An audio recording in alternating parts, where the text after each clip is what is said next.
What's going on, everybody, and welcome back to episode 18 of season 2 of Hit the Books. I'm looking forward to a solid week this week. Lots of good college basketball, NBA, NHL picks from us lately, so stay tuned for those on our social media accounts and such. Like every week, we're discussing the latest trends and news in the world of sports and offering our expert analysis and picks for the upcoming games. We'll also be taking a look at some of the most exciting matchups on the schedule and sharing our thoughts on which teams are poised for victory. So tune in and let's get ready to gamble on some sports and introduce my co-hosts, Ace, Huff, and Mackie. Let's start off with Mackie this week. Home for the holidays. I got to see a great game between my Penguins, your Rangers, on Tuesday night in Pittsburgh. What else you got for me, buddy? Week 16 here. Yeah, I wish I could have been there, but it was a little barn burner last night. Obviously, the home team came out on top, but a great game to go to. Yeah, I had a good week gambling this week. What was I, 8-2, I think, something like that. I was up like 5.8 units. So yeah, on absolute fire. That's a humble way to say he was on absolute fire this weekend.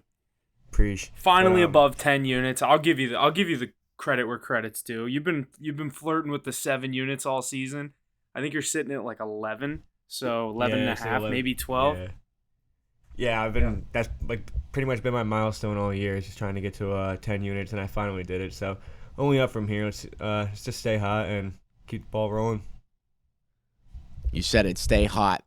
It's the name of the game. Let's shoot it over to Huff. You're next. You're coming in second on the board this week, going 5-1 last week in the NFL. What else you got for us? Lots of other plays as well. Yeah, like you said, Mackie had a pretty good week in the NFL going, what'd you say, Mackie, 8-2? I think 8-2, but it was 5. Yeah, I think it was. It was 5.8 units, so yeah 8-2 makes sense. Yeah, and then you said, Jesse, I went 5-1, so a good weekend for me. Nothing else too much other than that. Had a nice parlay last night off the card, or a couple of our college basketball plays, put them together. We obviously went 3-0 in college basketball last night, so that's something you're going to want to make sure you're staying tuned to along as well with the NFL and all the other sports that we're giving out. So just another week in the NFL. Looking forward to week 16 as we get down to starting to look at maybe some of these playoff pictures, some of these teams in very must-win scenarios as we get down to the last 2-3 weeks of the season. So I'm really excited to get back into it. Good stuff. Yeah, Ace, you're up next. Busy for you at work. What else you got for us here, bud? Yeah, busy time at work for everybody. I feel holiday season always a busy time, but no, another positive week. So that's good to see. Second half of the season really been nice numbers for me. But coming off of that bad, week 14, whole squad really picked it up. Everybody going above 0, I think, last week. Love to see it. Yeah, another positive week all around. Also, to touch on what Huff said, our daily cards have been doing pretty well, so definitely want to keep up with the socials. I know college basketball, Mackie and Huff have been killing it. And then NHL and NBA, we've had a positive record all season long, so we got to keep that rolling. A lot more in the NHL, so maybe we'll see some more NBA plays starting to come out as that season heats up too. But yeah, ready to roll. Forgetting that Patriots lost, really just riding my Bruins right now. So ready to talk another week of football. Should be a good one. Heck yeah, week 16 is here and ready for us. Positive all around for the boys in week 15. But we'll get to that shortly. Let's go through some other headlines from around the other leagues, starting off with the NBA. Big sale in the NBA. The Phoenix Suns and Phoenix Mercury are being sold by suspended Governor Robert Server, and as we all know, it is said to be somewhere in the ballpark of $4 billion. The Ashbia brothers will be buying it to be owning 60% of it. In October, the Suns were valued at $2.7 billion. So lots of money being thrown around there. Crazy stuff. You said they were valued at 2.7? Yeah, Bank of America did a audit and got them at 2.7. What a smart business move. Yeah, and I looked up, obviously, what'd you say? You think they're going to keep going up in value, the Phoenix Suns? I mean, they don't have a championship, so. These teams, I don't know if they have any one or team. not. They don't have one recently. Mackie, I know you trashed on them a few weeks ago. Not really trashing on them, but saying they were the like Suns. Yeah, a pretend top of the Western Conference team. I'll always go by that until they prove me wrong. Honestly, Chris Paul. They have never Chris won a Paul. championship, not clutch. Devin Booker is the most overrated player in the NBA. He's a bucket, but he's the most overrated player in the NBA. I was gonna say I like Devin Booker. I'm not gonna. He's good. I mean, accept he's a all the Devin bucket. Don't get me Booker wrong. stuff. Yeah, but he's not. He's just not as good as the rest of those big names. I think that's what Max is trying to say. Like he'll get overshadowed by a John Morant any day of the week on a lesser rounded roster. Donovan Mitchell or But Devin he's looked Booker. at. But he's looked. Oof. Devin I don't Booker. know. I'm probably going Devin Booker there still. But Donovan Mitchell. they're is both a not bucket. that good. He just needs to develop a little more. I like But Spida though too. That's a good. But That's a good Donovan- comparison. Devin Booker is looked at as like higher than like or on the same level even as like Jason Tatum, and it's like not even close. Yeah, dude. no, It's they're not. literally Yeah, even they're close. not. That's He has not a even lot the of same help sentence. down there in Phoenix too, but I do think And that's they not still- a bad. I don't think it's a bad buy though, because you're right. They're chasing a championship, and we saw how big that Suns fan base bandwagon can kind of get when they get hot. A lot of people gravitate towards them. So I think if they can really push the envelope even further and finish off a championship, I mean, he'll make his money back. It's a cool team to root for. It's a cool team to root for just because how many Suns fans, like diehard Suns fans, do you know? So like, it's not like I feel that just with feel the like it's an Grizzlies easy now, team to too, hop with on. Ja. Yeah, The only Suns Yeah. fan I know is my boy who goes to U of A, so that's the only reason he's a Suns fan. I was gonna say I know one, and he was a Steve Nash fan. Yeah. Yeah. And they have cool Suns colors, out. I guess. So Suns like, out, Yeah, guns out. they do have some of the coolest jerseys in the NBA for sure. Not necessarily a classic, but they have some of the coolest jerseys. Yeah, with a lot of young talent, that's not a bad buy though. Overall, But I guess. but back to what you said, Ace. You think the Suns are going to keep going up in value? I think every single one of these sports teams, and at least the four major sports leagues, are just going to keep going up. Like, I mean, we've seen what these teams have sold for in the past, and the Broncos were just $4.5 billion. Now we're seeing the Suns at $4 billion. Like, it's just going to keep going up and up and up until you see like some do. It's the first $5 billion team. It's going to be. I mean, back like I feel like 5 years ago, you used to see that list of all those sports franchises that were worth the most. And it's like this in no order: Steelers, Patriots, Knicks, Yankees, Red Red Sox. Cowboys, Sox. Yeah, come like on. Cowboys were like top three. Shows rings but, don't like, matter. What do you think these teams sell for? If the Phoenix Suns are selling for $4 million, what do you think? If Jerry Jones Well, I sells a think team, as you see those TV contracts going up and all the player contracts going up, obviously the value of the that's team why itself it's just goes going to up. keep going up and up and up. Yeah, it's the good old. Well, inflation for it. it's the same thing as like all these contracts. Like Anthony Simon is signing $28 million a year. Like all these, it's inflation, honestly, and that's basically what it's coming down to. Like if Jerry Jones was to sell the Cowboys tomorrow, he'd probably get like almost $8 billion for it. I was going to say I think. $7.5 billion. Almost $8 billion. I think.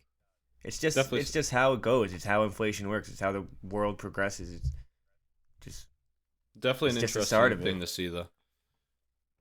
Wonder if he'll be able to guide them to a championship with the roster and staff he puts together. Crazy stuff there. $4 billion being passed around the table for the Suns. Just unreal. Excited to see what comes of it. Like you said, off the first $5 billion team.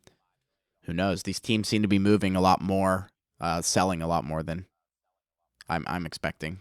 You don't expect. I mean, to you see the sales money in they're all these getting. If I was leagues. an owner, I'd be like, I'm done. Never, yeah, like $4 billion. 4 with a B. Yeah. If I'm the owner of the Suns and someone comes up to me and says, "I'll give you $3 billion," okay, where's the check? Where are we going? He had to take whatever he was given. Where can I sign? I think. Yeah, whatever he was given. $4 Well, billion. no, that I'm saying with his legality stuff, he had to get rid of the Suns. Oh yeah. He He has wasn't to allowed to take. keep Well, him. there is like certain ones where like I know when the Broncos were sold or like when certain teams are sold, if they're owned by like a trust, they have to take like the highest bid. Yep. Because obviously they, you know what I mean, all that kind of stuff. Exactly, yeah. Next point in the NBA, Damian Lillard passes Clyde Drexler to become Blazers' all-time leading scorer with 18,041 points. Impressive maneuver for him there, accomplishing that, I believe, last night, Tuesday night. Guys got anything to say about Best that? rapper in the NBA. Best rapper in the NBA right there. That's good. I love that. I guess this is this stat right here is the reason that he never left Portland to go try to win a championship, because he had many serious chances. He's still a legit player in this league. I still think he should get the fuck out of Portland. But I guess this stat right here, he wanted to be the all-time leading scorer for the Portland Trail Blazers, and I guess it's time to get the hell out of there. Maybe request a trade, see what he can do to maybe go win a ring, because I really like him, and him being in Portland, I don't get to watch many of their games. But I don't know. Yeah, He's it's a fun dude to solid. watch. Obviously, one of the most clutch players in NBA past 5-10 years, easy. Probably the coldest is- highlight too. Definitely. Mackie, I'll This never is, forget the shot whenever he stared at the camera, and you're like, that's going to be a meme forever. That's gonna be a meme. I said it right away. That's gonna be a meme. This is the milestone he wanted. I think he's gonna get out of here now. This is like a milestone that will put him into the Hall of Fame. This is like your True. Blazers all-time leading scorer. It's a huge milestone. So now maybe he wants And to. it's not some leave. dud that he passed up. Clyde Drexler was another Hall of Famer. Exactly. Yeah. So yeah, I It's think tough though. He's such a loyal guy. yeah, but he even tweeted out. He said loyalty even has an expiration date or something like that. Yeah, Yeah, he something like eventually want to get a ring. Everybody does. Yeah, But I yeah, mean, he everyone should go to the wants what you play Celtics. the game for. I love watching him play with like those matchups with the Warriors when the Warriors had their big three, I guess you'd say, and they'd go. And into he would somehow Portland. keep Portland would beat him at home sometimes with like CJ. Yeah, I was going to say he would keep the and, team in it or team. win. Yeah, and then late it's like him just getting to the free throw line or just hitting contested shots in your face, and Yeah. that Yeah. was fun to watch. But I wouldn't mind seeing him go on to a contender. Could you imagine him on the Celtics? That'd be nuts. I mean, I feel like they definitely wouldn't be able to afford it, and they'd probably give up way more than they'd want to, because everybody wants Jaylen Brown every time. Would It's you- like, no. I was going to say, No, if you're they, not, you if, can't give up Jaylen Brown, Yeah. man. yeah, you can't get rid Jaylen of Brown, that big Jason two. Tatum aren't getting thrown away, and it really take You a can't lot get for rid of that someone to big pry two. away like Robert Williams. I Fitness. love Jaylen Brown. He's my favorite player a in the bucket. Celtics. He gets. You know what's nice about him is he gets better every year. Like he's one of those guys that puts in the work. His ball handling has been terrible like his career, but it gets better every year. Defense, 3-point shooting too, it keeps getting better. Like he's a good player. That duo is elite in Boston. I mean, they're leading the pack. Do you And they imagine just got that Robert. lineup? They got Robert Williams back though. That's huge. I wish Terry Rozier was still a Celtic.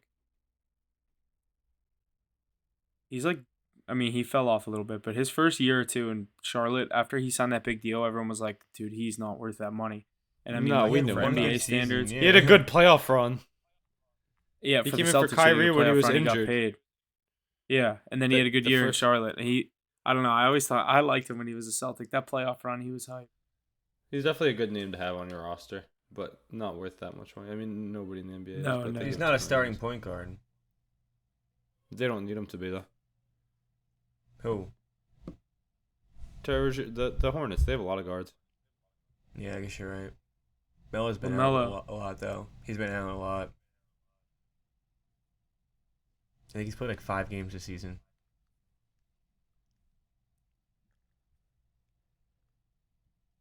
Lots of good stuff out of the NBA. Make sure to stay tuned for any more news that comes out. We'll be sure to cover it each week on our podcast here. Next up, let's hit up the NHL. The NHL is considering an 84-game season for more regional rivalry matchups. This would be a 2-game extension from the current 82-game season now. I think that's very interesting. I think for years, players have been asking for less, and they're trying to give them more. So what do you guys think?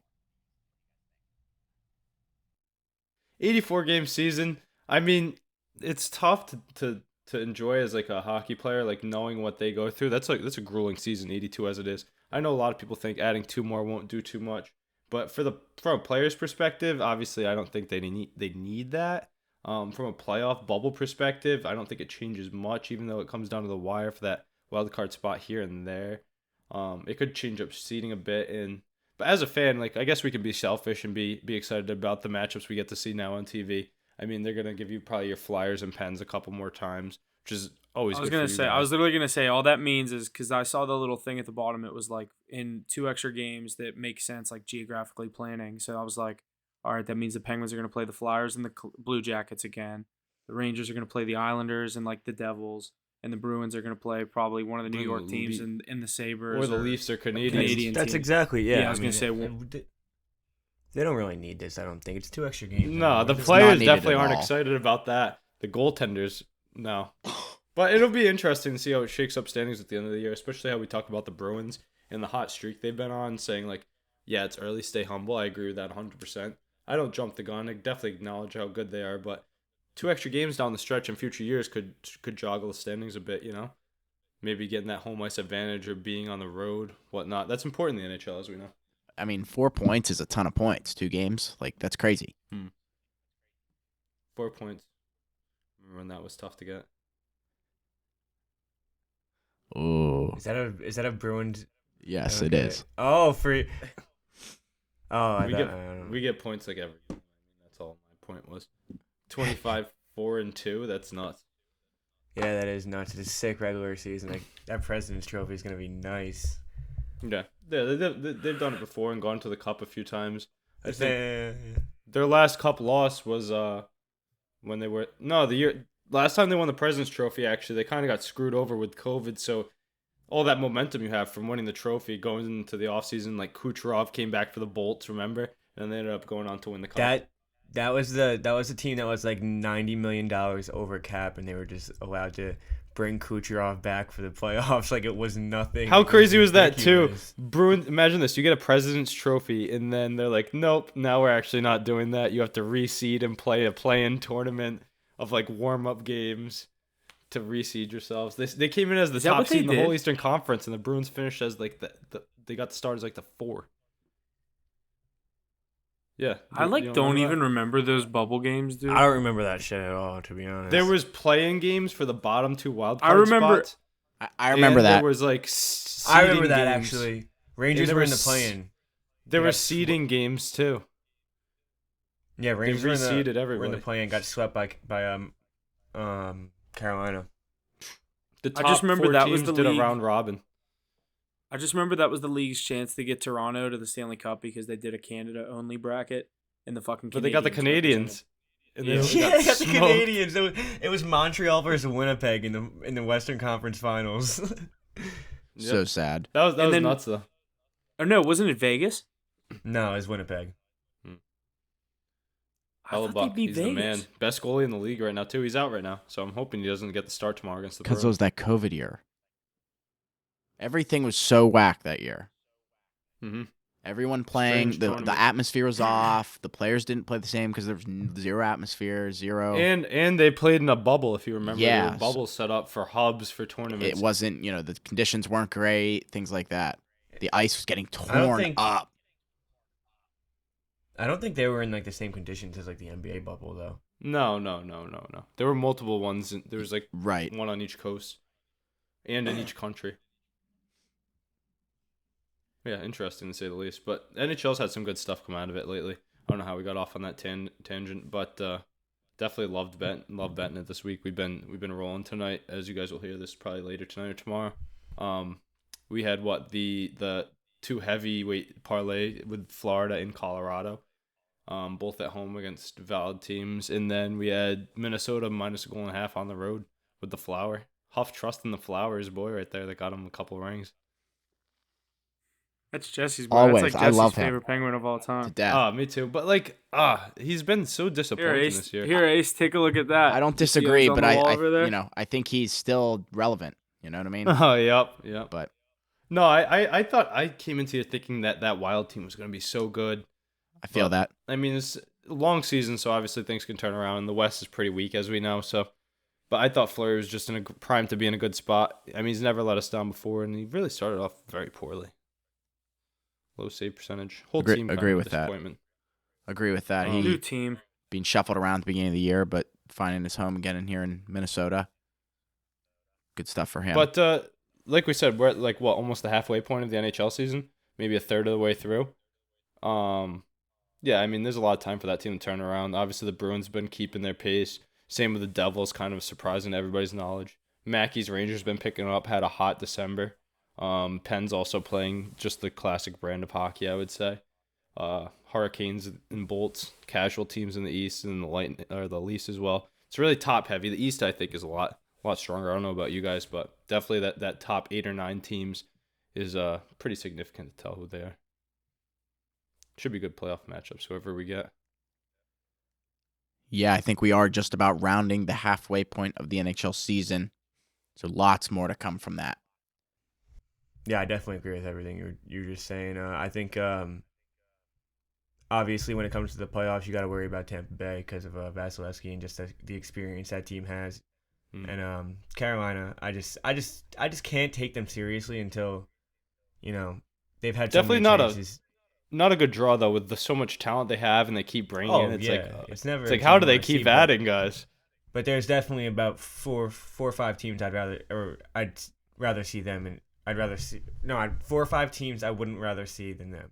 Yeah, that put more fear into it. Like we were talking about it earlier.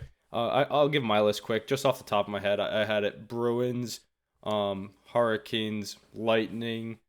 Then I went with the Rangers, then the Florida Panthers, the Maple Leafs, the Penguins. I have the Devils, even though they're a regular season wagon right now. I have the Devils at 8, and then I have the Islanders, those pesky Islanders, sticking around at 9. Well, Devils are starting to show their true colors now. Honestly, they're on a five game losing streak, I think, maybe 6. They're just they're coming back down to life a little. What do you one team we didn't actually talk about earlier, Mackie, that's kind of been surprising people and turning some heads is the Buffalo Sabres. You think they have any life with all that scoring spurred by Tage Thompson? I don't think they have it this year because they're still a very young and inexperienced team. But dude, that kid Tage Thompson is absolutely unbelievable. He's gonna have them right up in the playoff conversation next year. I think.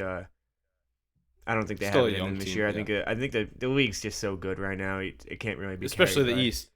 Real quick, let's just before we hop off NHL, I think you can probably start off with this one. Touch on the Western Conference. Who do you think out there? What are we looking at a little bit compared to these? Well, Vegas is obviously a wagon, but like I said earlier, when we were talking about it, they're 14-2-1 on the road, and they're only 8-7, I think, 9-8 at home. You said 8-9 earlier. That's crazy. 8-9, yeah. Okay, yeah. So they're just showing a little inconsistencies right now. Obviously, the team's a wagon, and they're one of the best teams in the league, but I don't know. I'm not really sold on them just yet.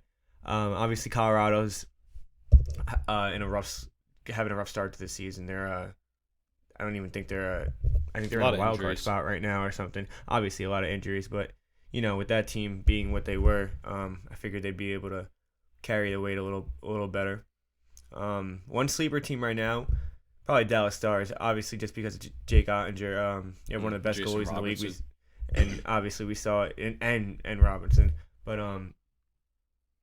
we saw what Jake Ottinger can do in the playoffs last year, and he can carry a team. And this team doesn't even really need to be carried as much this year. So I think that they can be a dangerous team when it comes around playoff time. And you don't really have that wagon like the Colorado Avalanche this year, so they can make some noise. Yeah, the only other teams I'd say maybe we could touch on real quick out there, I think the Winnipeg Jets, when Hellebuck is in net, obviously they're a tough team to play against. And then the Edmonton Oilers, obviously let's not count out Connor McDavid. We've been high on him all year like everybody else. So maybe he really pulls out at the end, and this could be the year that the vacuum opens up out west for him to get to his first Stanley Cup. Yeah, I mean, he wants it more than anything, you could tell. But I don't know. I'm just not really sold in the Oilers. Even they have Skinner in net, who he's a good goalie, but he's been starting to show his true colors a little more recently. Started off incredible, but yeah, Winnipeg. I'm also just I think they're just having a good start to the season. I wouldn't really be scared of them to come out of the Western Conference. Yeah, it'll be interesting to see as the season keeps progressing, but it's been some good hockey so far. Excited to watch our picks go out tonight as we get this episode rolling. Yes, sir, and I got one more point out of the NHL before we get moving. The Avs and the Isles played a game on Monday night.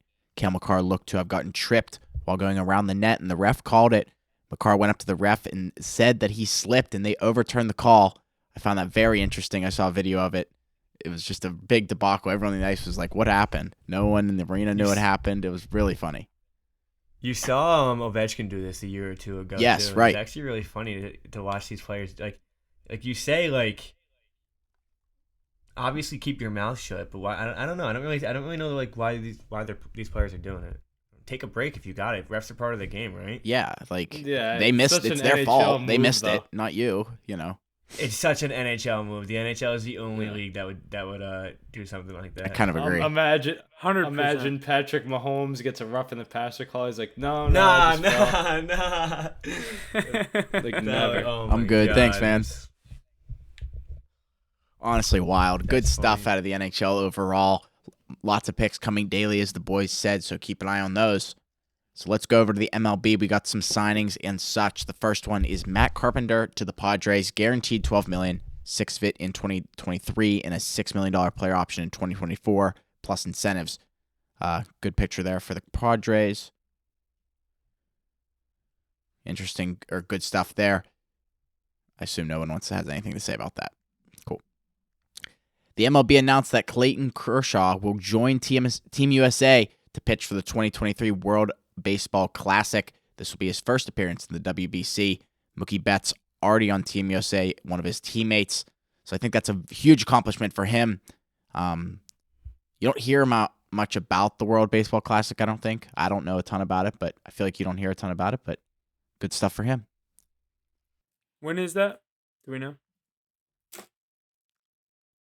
I can't remember. Did you say who or when? I said, when is that? I can't remember. I'm looking it up. March 8th. It's like the month of March, like middle of March. Okay. And let's go over to the signing that I think everybody's looking forward to. Carlos Carrera has agreed on a 12-year, $315 million contract with the Mets. This is voiding a previous 13-year agreement with the Giants. Big signing for Mackey's Mets. Mackey, you want to get us going on this one? Yeah, this is definitely a surprising one, as he signed with the Giants for 13 years and a little more money. Not really sure. Mets definitely gave him less, though. But, yeah, I guess he failed his physical, and Mets turned around and offered him $26 million a year, 12 years. So I guess we're grabbing him. I don't know. I like him. I'm not getting my hopes up. We've seen players like this come to the Mets. Obviously, Lindor looks good. But I don't know. I feel like players like this come to the Mets to basically end their careers, and we've seen it so many times. So I whatever. We'll see how it goes. Obviously, I'm excited about it, but not getting my hopes up as a Mets fan, obviously. When I texted you about that and you sent that, I was laughing my ass off. I was like, dude, I do get excited, and I'm like, cool, we'll have a good team this year, and we'll lose in the fucking wild card round again. Like, we're not gonna be better than the Braves. The Braves are gonna win the division. We're gonna have to play for the wild card again, and I don't know, it just doesn't go our way. not with DeGrom. No, I mean, I hate Verlander. DeGrom now. I hate DeGrom. I hope he's looking at all these moves that Steve Cohen is making and is like, damn, I should have stayed. We'd be really good. Yeah, you would be really good. Screwed up. I do have something to add to the Carrera pickup. With that, the Mets have a higher payroll than 11 other MLB teams combined. Some of those teams including the Pirates, Marlins, Royals, Rangers, Orioles, Rays, and more. So 11 teams combined that they have a higher payroll than. The MLB is just getting out of hand in some of these payroll departments. It's far from competitive. That's all I'm going to say. It's tough. And I think they're too far to turn around. Like, I don't know how they'd turn it around. They just every owner needs to be like Steve Cohen. Right. And, I mean, a lot of them have the money. I don't think it's that. And I can tell you it's not that. Right. They just don't want to spend it. Right. We see it here in Pittsburgh often. I was just saying, you're preaching to the choir here with the Boston Red Sox letting everybody go the last few years, which Yep. is crazy. We're all getting a dose of it here. That I was gonna say that we expect it. Like when you guys let people walk like that, I'm like, People are like, what the heck? it's the Red Sox. They must know something people don't. But like, Yeah, with this Mookie Betts offseason, though, and like that's what. When they let Mookie Devers go, I is was gonna like, be okay. interesting, but like, I don't know. Devers is one of my favorite players in the league. I don't know. He is just like, I don't know how you don't don't know. sign him. And you know what's crazy is they're too busy out here like spending money on soccer leagues, and then they're buying the Pittsburgh Penguins. Like, what are we doing? yeah, it's like, do you want to? You're literally called the Fenway Sports Group. Do you want to focus on the fucking team that plays at Fenway Park or what? They're booking events at Fenway. They love they got their booking Winter events at Classic. Fenway. The Winter Classic. There's supposedly a couple other shows trying to go there. A lot of stuff that I keep hearing. That is actually crazy. That has to be the first Winter Classic that the same people own both teams and the venue. I actually thought it was going to get denied due to monopoly problems. That's something that the NHL has to worry about. Like, he has 3 different sources of income coming from this game. Yeah. They're basically the only corporation or like the only entity that's making money in this. That's crazy. So smart. As soon as they bought him, they LeBron said, in let's that? do a game, an outdoor game. LeBron's in that game. And these teams Yep. have played before, haven't they? In a Winter Classic? No. No, Have we? I don't think so. Oh, wait, yes, we Penguins did. have I was played the there. Sabres. Wait. No. No, We I- played the Bruins. Sabres, The Bruins have Capitals, played the Sabres and the Red Wings. No, we played the Sabres and the Canadians. And we played the Flyers in Lake Tahoe. Oh, yeah, that one was We've cool. done a stadium series with the Flyers, but You played the Our Winter Flyers Classic. at Lake Tahoe? Yeah, and we smacked them 7-1. It was actually one of the coolest scenes ever. that was the one when Pasternak came out with the full, like, everyone was wearing all that's the like my 80s favorite. tracksuits. I use that picture for Didn't- everything. That's sick. Didn't somebody else play there too? I feel like there was West. Yeah. Yeah, there were probably played 2 Avalanche. games there. Knights and Kings played the night before. Okay, yeah. I thought it was yeah. Avs, They had to 'cause the stop Avs had the. that weird Avalanche jersey. Yeah. They had to stop the game because it was too. It was too hot out. The ice Yes, was melting. the ice was melting. Yeah, it they was had to pretty finish it. They had to finish it the next day. The Bruins and the Flyers actually had the best time slot. That was a great game, and we smoked them. Flyers were brutal last year. Yeah, they had no business being in that game. Yeah, why put the Flyers in that game? Like, give us like Lightning Bruins. Why are you giving us Flyers Bruins? Yeah, it's all off the fan bases, but for sure. It's not 2010 anymore. Yeah, seriously. It's That is going to wrap up our MLB talk with a little side of NHL there. Good stuff. Let's move over to the college football world. The first point I got here is that Drew Brees has been hired as an interim assistant coach at Purdue. The school announced the other day. Pretty interesting one there, I think. Do you think he'll be there long? Yeah, I think this is just kind of opening him into the coaching world. He went to Purdue, so this is a good place to start. But I think he'll be in the NFL sooner or later. I just think this is a start for him to get his coaching career going. Good for him though. I like Drew Brees. Very good for him. I know Huff hates him, but yeah, I'm not a Drew Brees guy, but yeah, I don't know. I don't know why. I just think it's like I think he's one of the most. He has the stats, but I don't dude, know. his passing yards. He has the ring too. Yeah, he was does have just a ring. never he was just never a guy that I'm like, all right, 2-minute drill. I need a touchdown. Give me Drew Brees. Like I could name so many. Because he was always overlooked by. You know what's there's tough. always- Huff? There's real- always real two quick. better than him, I think. Yeah. Yeah, I agree with that. Brady. But he was overshadowed by Peyton and Brady. But at the same time, I don't know. My uncles say this a lot, which kind of defeats this whole mantra. But like, because he has a ring. But these new quarterbacks that break all these stat records, they're just compilers because they throw all the time. And it's like, okay, well, like think about the Saints. When did they ever have a bell cow running back? Like not even really Mark Ingram, or before that. But like Reggie had- Bush. Yeah, but they Reg- throw it to him too. Yeah, Like but he'd Reggie throw was like 40 to 60 times a game, I feel. Yeah. But I don't know. I think it's the Saints uniforms. They're just too ugly. I don't like Yeah, they don't even have anything to do with the Steelers. Like, there's no rivalry there. yeah, No, nobody. there's We none. just aren't on the who dat wave. Like I think there's just better teams than them. And like all during these his free era. agents that went there, I was like, that is such a waste. Well, now it is obviously. Got Andy Dalton running that fucking. Tyron Offense. Matthew, like Jarvis Landry. Jarvis Landry could have been a serviceable wide Jar- receiver for a playoff Jarvis team. Landry's I don't know, he's a clown. I think. I don't think he'll ever. I'd take. You know I'd who would think take I'd rather Jarvis Landry? The I Baltimore think I'd rather. Ravens. I think I'd rather Jarvis Landry than T.Y. Hilton right now. He is such a Baltimore Ravens player. Jarvis Landry is such a Baltimore Ravens player. He'd be Like great on like that team. like He's Deshaun good. Jackson going there when he's 38 years old. He caught a big pass in that Jaguars game that I Yeah, he did you hear what he did? He like didn't run the route. He just got to open field and just kind of sat there. And then he started talking shit. He made one fucking catch. Yeah, we need my boy Lamar back though, so they can get buzzing again. But I'm sure we'll get into that this week. We absolutely will. One more point in the college football world. The post-game Duke's Mayo Bowl bath has been confirmed. Both coaches have agreed to taking a Duke's Mayo bath after their respective team wins. I think that's one of my favorite parts about the bowl games is them getting covered in mayonnaise. I could throw up at the thought. It is my That- favorite that's kind of actually mayonnaise too. disgusting. Duke's mayo is easily the best. No free plugs though. But No free ads.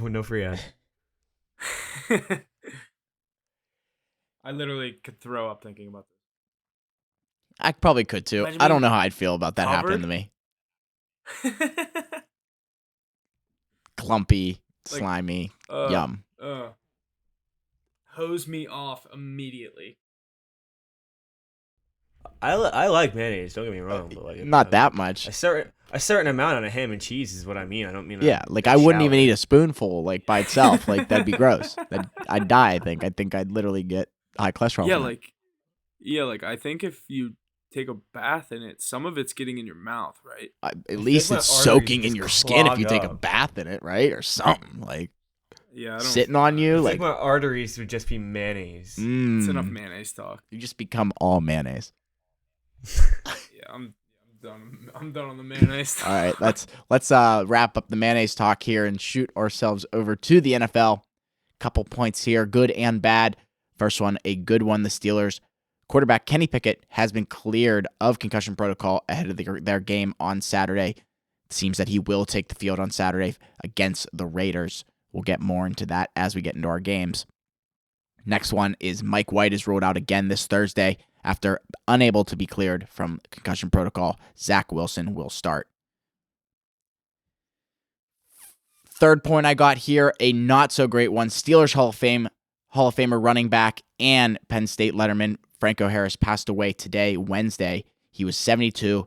Even though I did not get to watch him in his prime, as we are way too young for that, I knew him as a Pittsburgh legend, saw his statue in the Pittsburgh airport every time that I flew, day in and day out. Always knew his name, always knew about his incredible play, the Immaculate Reception. The 50th anniversary for that was coming up here on December 23rd, as it did occur December 23rd, 1972. He was all excited on the radio the other day about talking about receiving his, recognition and such for that. Yeah, jersey retirement, the whole 9 yards, and then this comes up. I don't know any details about it beyond that, but terrible, terrible news for the city of Pittsburgh, for his family, and all the best to them. Yeah, and obviously us being from Pittsburgh, this is something that obviously was more big news to us than something that pretty much shook the whole NFL world. Definitely, I mean, the third all-time rushing yards leader in NFL history. Just to name another few of his stats. I mean, third in all-time TDs, third in all-time scrimmage yards, 100 touchdowns from scrimmage, most rushing yards in Super Bowl history, second most rushing touchdowns in Super Bowl history, only behind Emmitt Smith. 4 1,000-yard seasons, 4-time Super Bowl champion, Super Bowl 9 MVP, first player to have 500-yard rushing games in the postseason. The Steelers were also 14-5 in the postseason whenever he played. So just showing the ability that the Steelers had and that he brought to the Steelers. And the Steelers' current owner, Art Rooney II, said today, my grandfather was once quoted saying, "Before Franco got here, we didn't win much. Since he got here, we didn't lose." I like to think that sums it up pretty good. So pretty nice quote coming from the current Steelers owner, obviously being passed down from his grandfather back in the day, watching Franco back in his prime. But definitely something that shook the NFL world. And yeah, with this coming up on Saturday, I think this game's going to mean even more for the Steelers against the Raiders. They had a whole thing set up, Steelers alumni, Raiders alumni coming in. So definitely going to be a sight to see on Saturday night at Acrisure Stadium. Absolutely, Huff. Hey, Mackie, do you know who Franco Harris is now? Yeah, yeah. I'm not gonna lie. I didn't know who that was. Running back from the '70s. It can go over my head. You knew the play, though. You knew the play, though, right? I didn't know. Oh, really? Yeah, I'd never seen that play before. That was insane. But Yeah. That was insane. Do you guys see that often? Like, is that something that I just missed in NFL history? That's like one of the top NFL plays of all time, I'd say. But like, do people talk about it? Because I get it from people from Pittsburgh. It has a but name. Ace. Yeah. No, I just know the play. Probably because, like, my uncles that listen to our podcast, shout out to them. They're big football fans. They definitely pass that on to us. Yeah. I I'm not. It's gonna more lie. the state. It's more I- the stage that game was at. Like AFC Championship sent us to the Super Bowl. It's in those. that If you ever kinda- watch Yeah, like that's those incredible. top playoff plays or top all time plays, it's always on that. 90% of the time you see a play from like the 1970s and you're like, oh, stupid. This play. doesn't But really that count. Was, Right. Yeah. That was sick, Yeah. dude. Like that was. What That's year was the- the catch? That's the Niners. What year is that? 80s or 90s? What was it? 88. I was gonna say 89. Is that Joe Montana? It was yeah, definitely. It was Yeah. it was late. It was late. Yeah. All right. Late Yeah. So 80s. that is. You're right. 70s. I mean, what other highlights off the top of your head can you think of from the 70s? I don't really know No. any players. I mean, I might but like You probably don't do, think but know- I couldn't tell you the year that they were in the 70s. exactly. Like I don't think Bart I know one Starr, player that played before maybe? the 80s. Howie Long, or is that? Are they? Like After I don't that? know. Bart Starr, I know that name. Yeah, Howie Long, Marcus Allen. You know. Yeah, it's definitely one of the biggest. Obviously, if not one of the biggest play in NFL history. Some of the other ones. Another big No, one the this Malcolm Sunday. Butler catch. Come on. I was gonna come right at your Patriots and say Chandler Jones this Sunday. Oh yeah, we don't talk about that. Mac Jones literally got those videos of like someone getting pushed through the portal and through different dimensions. That was Mac Jones. Like I've seen that Dude, one. On loop. you knew that was gonna be a meme. Dude, Ace, that your stiff blood, arm. your blood had to be. Dude, I would have been like punching my TV. I swear. To Oh, God. I was at my girlfriend's Christmas party and they had it on the TV. I just left the room. I was like, oh, that's good. And Jacoby Myers is like a likable player, and you gotta hate him now. Like, Jacoby Myers is an idiot for that. That's why he probably went undrafted. but you liked him before this, correct? Yeah, I mean he's still a great receiver, probably one of the more serviceable ones in the Just league. don't throw the ball, catch the ball. Yeah, but Yeah, no. How about this? Next time, Also- can we just kneel the clock out? Like what? Bill Belichick, you do it every other time, and you run a play. If you're gonna run a play, Also- throw it to the end zone. Stevenson was definitely told not to lateral the fucking ball in the first place. Yeah, but why would you do it twice? Like, oh god, terrible. was Like, I unreal. can't They believe pulled that. a J.R. Smith. They forgot to score.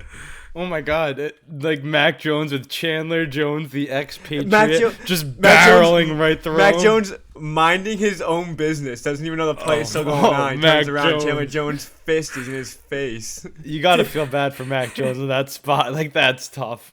I feel like he has literally no could have walked business right doing that. around. That's And the epitome of the Patriots season right there. And Mac He Jones' didn't- sophomore year. He didn't have to go through Jones. He just decided, I'll go through Jones too. I could. I'm I gonna can go around right him, but through No, I'm him. gonna go right through him. Yeah. That was, Yeah, he that's did insane. not Did you need see to what go Jacoby right Myers through. interview after? Did you see what he said? I Yeah, didn't he was even like, see nah, Chandler Jones. I just be doing too much. I just be doing. He too said he much." didn't see him standing there. Who did he see? Mac Jones Yeah, is 5 feet Mac to the Jo- right. And why is Mac Jones? What's Mac Jones gonna do? Take it to the house? That's what I heard. The one guy, I forget what podcast I was listening to. He goes, "What do they think Mac Jones was gonna do with the ball whenever he With got it?" no blockers on the complete other side of the field. The guy's not gonna run it sideline to sideline. Ace, here's what I wanted to get your take on. What stung more, this or the Miami Miracle? Miami Miracle didn't matter because we were already in the playoffs. All right. Yeah, true. I forgot you guys are already clinched. The that best year. part about It Miami changed. Miracle- It altered Brady's last like real playoff run with the Patriots because we had a good chance at winning the Super Bowl that year. But like it affected the Eagles seeding year? and home field to the Chiefs and whatnot. The year the Chiefs won the Super Bowl. But it didn't matter though. Like that was an irrelevant game. Put it this way, I thought the game was over then, and I already had it off against Miami. Like I didn't see that live. The best thing about Yeah, that was garbage time. Yeah. yeah. Week Wasn't Miami awful, 17. too? Yeah, Ryan Fitzpatrick, week 17. But divisional game, the Patriots always lose in Miami. So That was when Tom Brady didn't shake Ryan Fitzpatrick's hand. yeah, that's Yeah. that's. I mean, I can understand that. That's why. Well, I don't know if we talked about this last week when he signed the Dre Greenlaw interception ball. Yeah, the ball. Did you see his quote after the game? No, He's like, Brady? he just said he was just happy that they got like him being a good sport because normally people see Brady as a bad sport and whatnot. I mean, the media plays up different narratives, you know. He's just competitive. I hate that Yeah. shit. That's what he said. He said that. He's like, I am a sore loser. Like, I hate losing. He's like, but I try my best to be a good sport when I can. But it makes sense. Yeah. If you want someone to perform at that level for that long, he has to be a competitor. I mean, hate it or not, I like what he does. Yeah, he He's just a winner. lost a wife to keep playing football. He's the most competitive person alive. Yeah. Hopefully he I gets don't know some that success that soon. new girl he's with. She's Oh yeah, not she's bad. a rocket. Yeah. She's not not a bad lasting. rebound. Do you She's not expect anything less? around. Do you expect anything less from Tom Brady though? The only thing he's doing there is showing Gillette, listen, look what I could do. Look, Yeah, look, it's do you ever see, 15 like, years the- ago. You know what's funny is if you read. I said Gillette, I meant Giselle. If you see Boston sports media right now, you know what they keep saying? They're like, you know what's gonna look nice is Brady's last run in New England with Mike Evans catching the ball from him. Like what? You think Like, Mike Evans is going with him? Yeah, Mac Jones isn't going. He's not Mac Jones is Gronk. gonna be our quarterback, I should say. It's not gonna be Tom Brady. Tom Brady, if he goes anywhere, it's gonna be Vegas Niners. or I could see him going with his boy Josh McDaniels or San Francisco. Yeah, I think He's Niners not just going to go to the Vegas because defense. he doesn't want to lose, and I don't think he'd be. Oh, he has Devontae Adams. That'd be sick. Darren Waller, Devontae Adams, Josh Jacobs. Yeah, but that I guess maybe you think he can win with that team. Hmm? Win a Super Bowl. I mean, Derek Carr's has him on the fringe of getting in the playoffs after starting out Yeah, terrible. he I like to think sucks. Brady picks up a win or two. St. And with John's is McDaniels- filthy Huff. I know that was a good pick. What about with McDaniels too? That's his boy, you know. I got one more thing coming out of the NFL. Reports have come out saying that the NFL is in close contact with some execs from YouTube regarding the NFL Sunday ticket rights that expire here soon. This could be a great move for the people, depending on the logistics of it. It could make it really accessible to a lot of more people and a good price. So I'm hoping to hear more about this soon. I think that's good news. Yeah, this is like the only way to watch football. So anywhere it's at, I'm gonna buy it. Yeah, honestly. And with that, let's jump into our normal NFL slate, Week 16. Let's analyze each and every game. But first, I have some trends coming into Week 16. If the Saints-Browns total closes below 32, it would be the lowest total since 2008. Last time we've seen back-to-back weeks with no totals of 50 or more was Week 13 and 14 of the 2019 season. And last week with 7 or more totals, and the last time we saw 7 or more totals below 40 was Week 17 of the 2011 season. So lots of low totals this week. So let's jump right in to our first game here on Thursday. Thursday night, the Jacksonville Jaguars at the New York Jets. The Jets are the favorite here, 1.5 points, money line at minus 118, and the over-under sitting at 37.5. The trends I got here, the Jets are 2-9 straight up in their last 11 games played on a Thursday. The Jaguars are 2-22 straight up in their last 24 games on the road. In the last 5 meetings between these clubs, the over has hit. Again, that's sitting at 37.5. Let's send it to Ace. Ace, do you want to start us off with this one, the Thursday night matchup before the holiday weekend? Yeah, honestly, you know what's pretty crazy is coming into this week, if you looked at the schedule, you'd be like, oh, good, they gave us Jaguars-Jets as a Thursday night game. But after everything that's gone on, these two teams find them entrenched in the playoff race, right? I really like what Jacksonville's been doing, and we've been high on that Jets defense all year, so this should be a hotly contested Thursday night game. But I really do like the Jaguars' money line here. I think that Trevor Lawrence offense is just rolling right now with the emergence of Zay Jones. Evan Engram's been playing better football as of late, and we know Christian Kirk is good. So a good supporting cast for Lawrence for once really leads me to take that money line, especially in this as underdogs on the road against a Zach Wilson-led offense. I'll take Trevor Lawrence to put up points any week. I know I've been high on it. Huff has. We all have. The whole league has about that Jets secondary and defense. But I really think Trevor Lawrence could take it to him with his plethora of options. Yeah, so for me, definitely Jags money line here. What are you guys thinking? All right. Yeah, I'm right there with you. I've been on this Jags team throughout most of this season, and having them last week, the +4 at home against Dallas, I really like them in that spot. I ended up taking them +4, and I had them in a teaser with the Raiders +9.5. So with them winning outright on that pick 6, obviously a big game for them as they now are looking at, like you said, at a playoff spot if they can string together a couple of wins, maybe get a couple of other teams' losses to go their way. With the Titans, maybe with the Jags trying to look at a division title. Maybe I'm not really sold on this Titans team right now with not really the uncertainty of Ryan Tannehill with the injury that he's dealing with. So the Jags are on the up and up. I like them in this game. Zach Wilson, not my favorite quarterback. Jets are another team I was liking really early on this year, and throughout some of the parts of this year, I kind of fell off on the Jets. But I like the Jags here. I'm going to take the Jags. Yeah, sorry, I was watching. I'm kind of on the same side as you guys here, but I think it is going to be a really, really good game. Jets are basically out if they lose this game, and after this surprise season that they've had, I don't think they're really ready to let go of it just yet. Obviously we know what the Jets defense can do, and the Jags have been lighting up some pretty good defenses lately. They put up 3 touchdowns in the fourth quarter against the Cowboys last week, who were pretty good, known to be a pretty good defense. Trevor Lawrence is playing really good football. He's just really confident. He's making throws that he's never made before. He's making reads that he's never read before. I think he's really growing into being the number 1 overall pick. And I think they also need this win to stay alive. So I think that they are gonna end up coming out on top. But I do think it is gonna be a shootout, and it's gonna come down to the wire.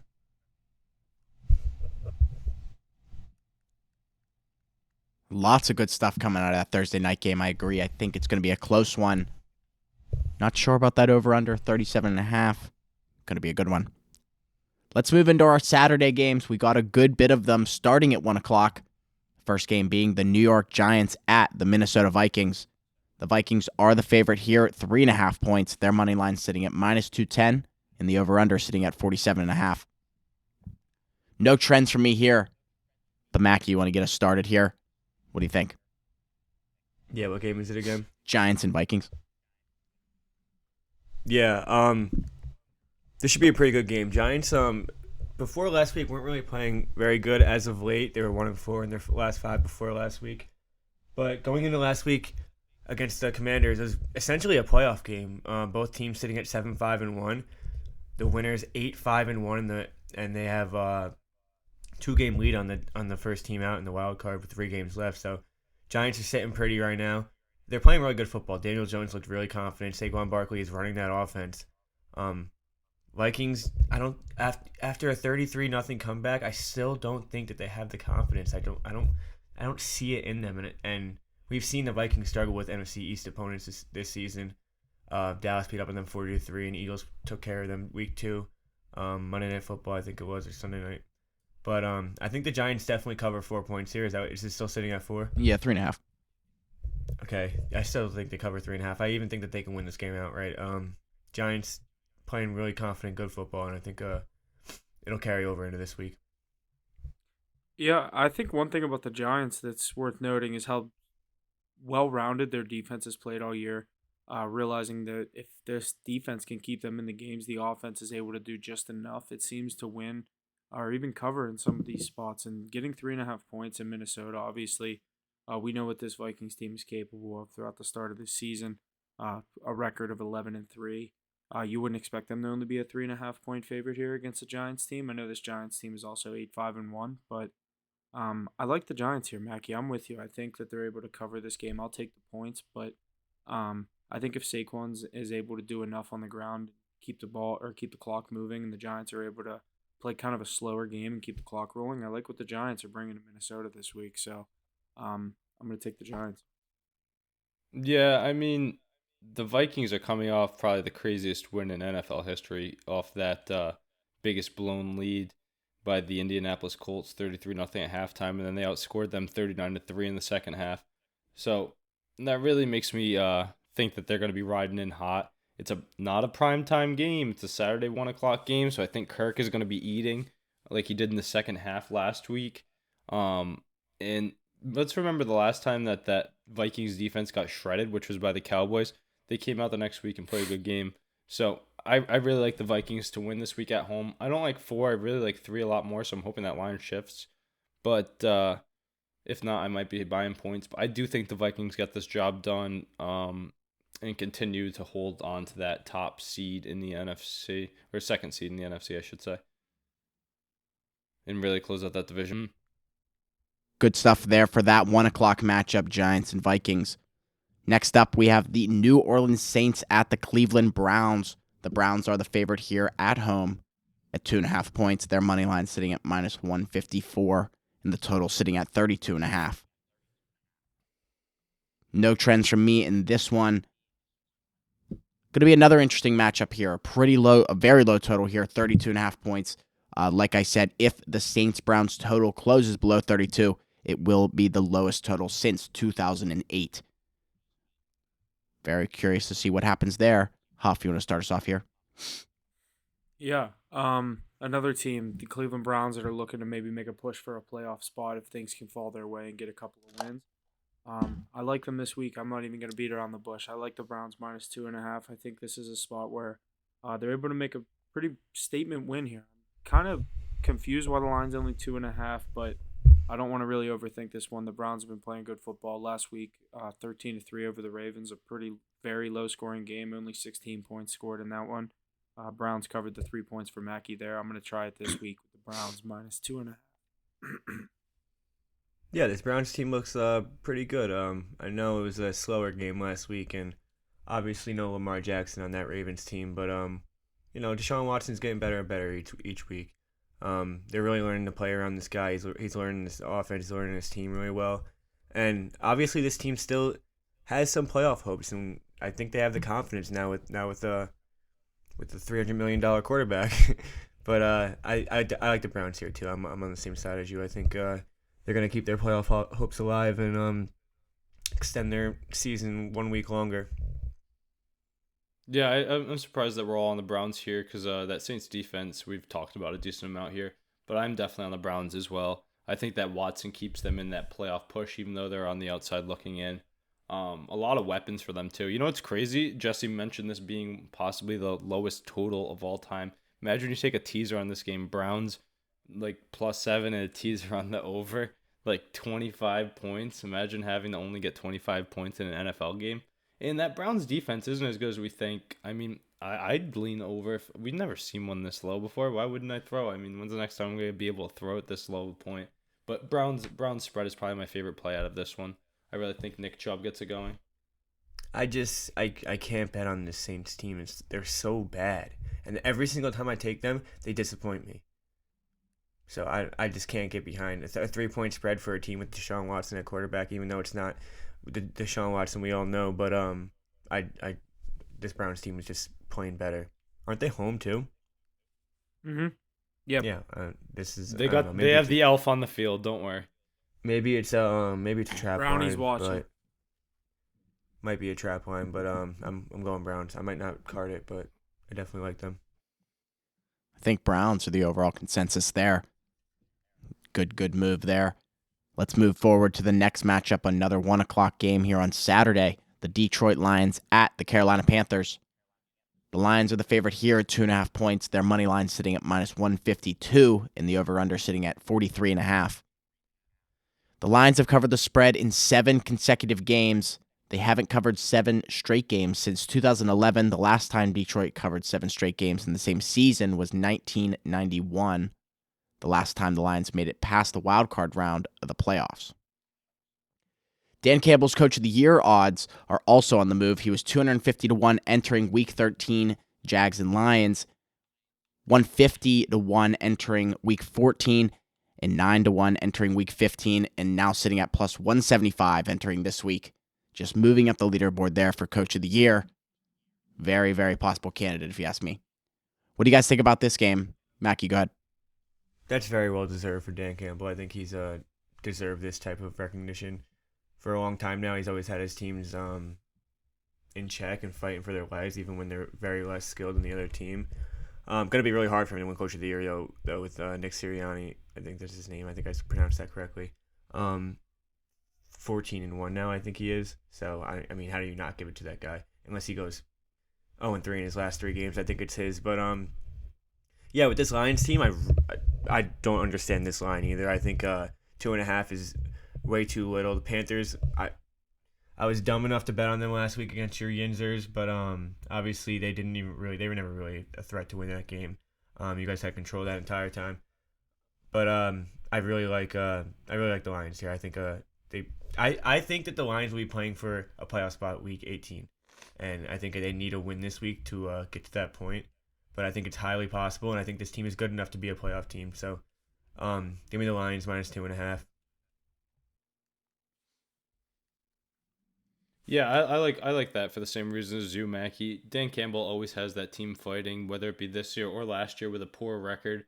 Um, I think they're going to continue to ride that trend. I know the Panthers, we always say, what did Huff call it last week? They're in the playoffs, with the air quotes there, like the playoff push with how bad their division is, but that's a bad football team.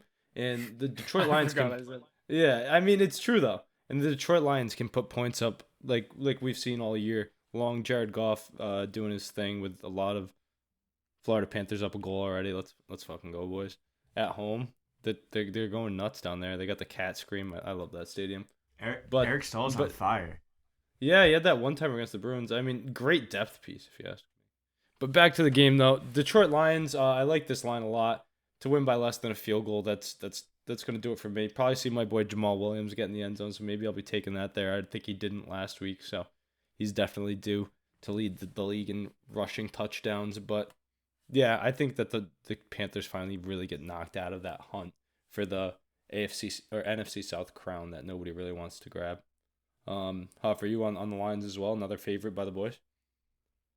Yeah, I'm right there with you guys for basically every reason you said. I think this Panthers team saw their chance come and go rather quickly. So, yeah, I'm right there with you on the Lions.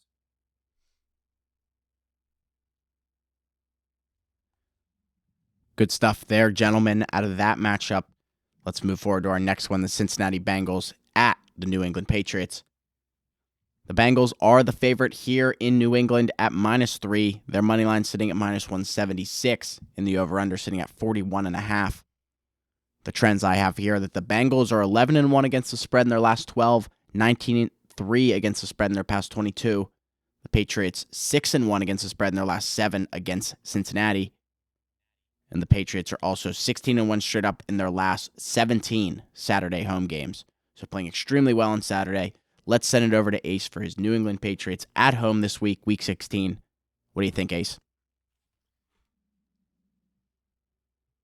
Yeah, no, the Patriots are really coming off. We touched on it earlier on the podcast. An embarrassing, brutal loss. After they played a good game, the defense once again keep him in the game. Kyle Duggar, 6th touchdown of the year for the Patriots defense, most in the NFL. But the offense really continuing to be the opposite of a wind in a sail there, for lack of a better term. But yeah, the Patriots. I mean, they're still in the hunt, I guess, if we say that the Cleveland Browns are. But I'm not too high on them. They haven't been playing great football.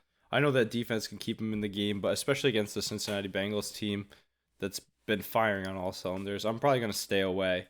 I mean, maybe I throw a lightly off card to support the boys, but like, going to be a tough one to watch, I think. Probably not even. I'd stay away on this game unless you're on the Bengals side.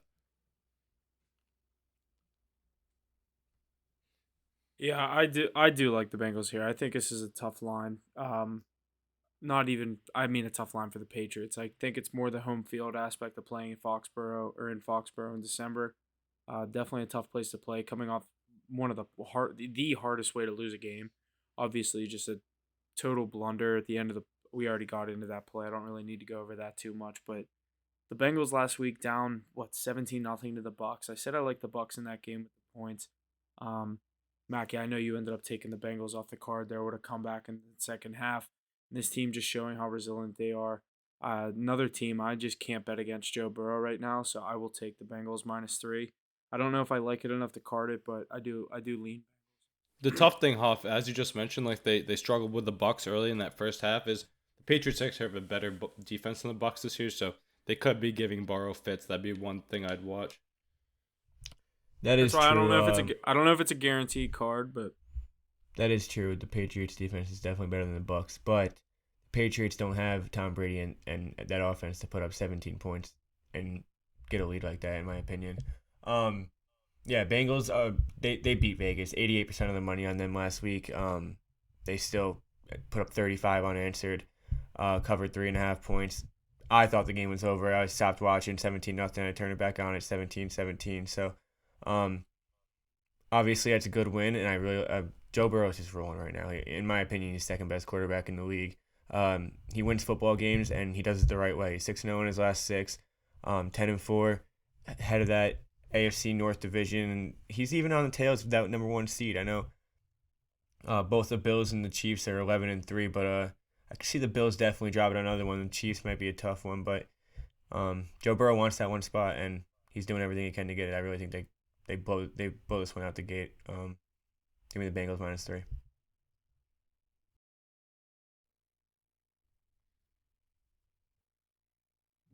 I think some solid picks all around there, boys. Let's jump over to our next matchup. Another 1 o'clock here.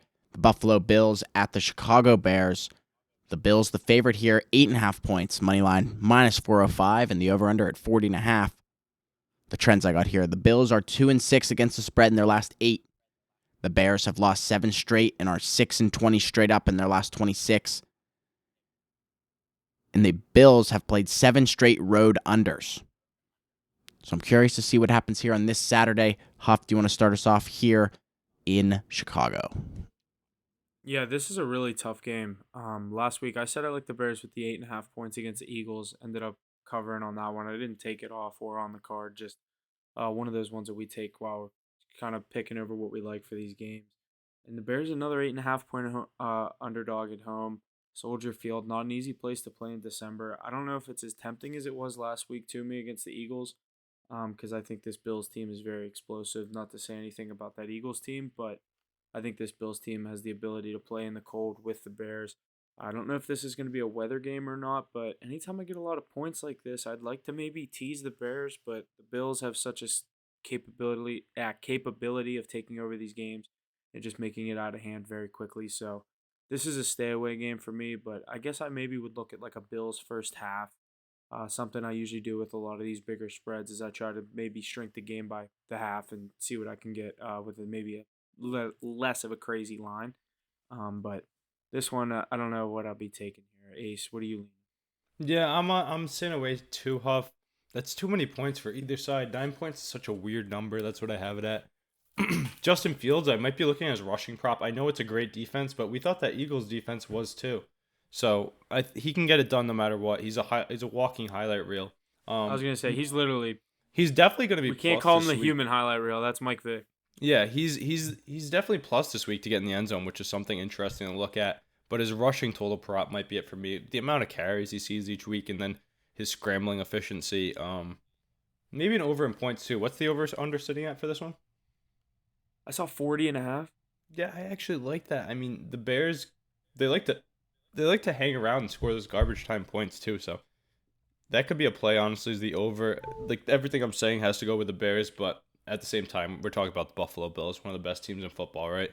So they can always get theirs, and that defense is no joke. I'm gonna stay away on a spread, but yeah, definitely gonna be looking at Fields here. I know Mackey's probably all over the Bills. He hates Justin Fields, but let's see what he has to say. No, I'm actually... I needed this Florida game to go the exact opposite. Florida made it 1-0 and Panthers. Florida made it 1-0 and then the fucking Devils scored 2 minutes later. Yeah, I saw that. But getting into this game. No, I actually do like the Bears this week. I liked them last week with the points. I think Justin Fields is really good at getting back into games after getting blown out early. Did it against the Cowboys, did it last week against the Eagles. He covers spreads. And the Bills are just such a team that this is such a game they take lightly that they are stuck tied for the first 3 quarters, and they have to make a fourth quarter not even comeback, but a fourth quarter push to just maybe get up 2 possessions and give Justin Fields a chance to make it a 1-possession game late. So I really like the points here. I think 8.5, 9 is too much. We saw it last week. I think the Eagles are definitely a better team than the Bills this year. More consistent, more what's the word I'm looking for? Structured, I guess. More structured. So I like I think Bears cover 9 points here. The Bills are just too sloppy and too many turnovers and just let games get away from them. Remember when we were talking about the Bears as the worst team in the NFL? I know they're already out, like Jesse said last week, but yeah, but covering a spread is different. I mean, I don't think. No, I know. No, I'm just saying they come into the year. You and I think especially, we thought this team was going to be abysmal. Yeah, and I mean, I wasn't expecting Justin Fields to do what he's doing, and even though you were high on him, I don't think you expected him to do this much either. No. Granted, I thought he was a few years away. Granted, I still don't think he's done much with his arm, but the things that he's able to do on his feet is just absolutely. We haven't seen it since Lamar's MVP season, and it's definitely something special. So, I mean, this guy's just doing enough to cover spreads. Honestly, he's not getting many wins, but he's keeping this team competitive in games, and I just think he's having a stellar season. I think I was definitely wrong about him to a certain extent. I think he's a lot better than I. He's an NFL quarterback. Definitely. And he can work. Here's a good question for you though. Who would you rather have right now, Jalen Hurts or Justin Fields? Jalen Hurts. I think Jalen Hurts is a top 4 quarterback in the NFL right now. He's injured now too. He's a pussy, but he's a top 4 quarterback in the NFL. He's not injured. He finished the game. I'm gonna follow the Michael Parsons quote though. Let's be honest here. Look what's around him. Look what's around him, and it's also the offensive scheme. Like 90. Look at his run play. Justin Fields would do better in that situation. It's a designed run. He drops back. He has so many weapons that when it's a design pass, or not a design pass, it's a design run, but it's disguised as a pass. It's insane the amount. Mm-hmm. No, it's not the. I don't think it's an RPO. I think it's a design run. But they have a lot of RPOs in that playbook. He just drops back, the center opens up, and he's able to run 35, 40 yards, which is absolutely ridiculous. But it doesn't take away from him dropping dime after dime in A.J. Brown's breadbasket, where he doesn't even have to make these catches. He's literally making the catch for him by throwing him a dot right in his arms. I just think he's getting a little overlooked by that offensive scheme, but he's such a good quarterback, and it's easy to throw it to you when your guys can get open that easily. So many perfect weapons. I mean, we'll touch on that more for their game, but everything around him is gold. So, but yeah, Fields definitely flipping the script on his career and getting that Bears team more competitive. Definitely eager to see that team coming in the future, but I don't know if they can get it done this week. 9 points though, maybe.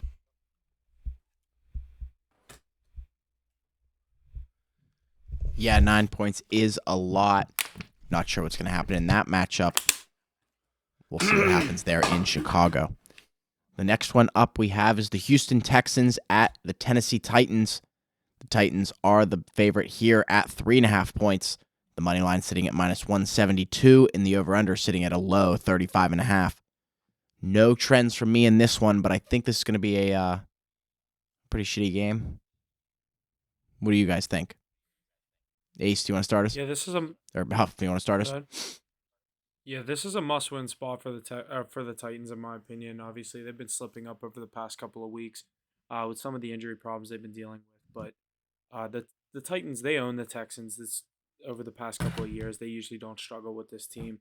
I don't know about the 3.5 points, though. One thing I do know is that Derrick Henry usually has like 200-plus yards whenever he plays the Texans, so probably going to be leaning on the Texans. The 3.5 is going to be a tough number, but I'll lay it with the Titans. I think Derrick Henry has a big day, maybe 100 yards, touchdown or 2. I think we see the real King Henry against a team that he usually eats against. We see a Titans -3.5 at home cover. I'd like to get it at 3, so I might see that half point if I end up taking it, but I'll lean Titans.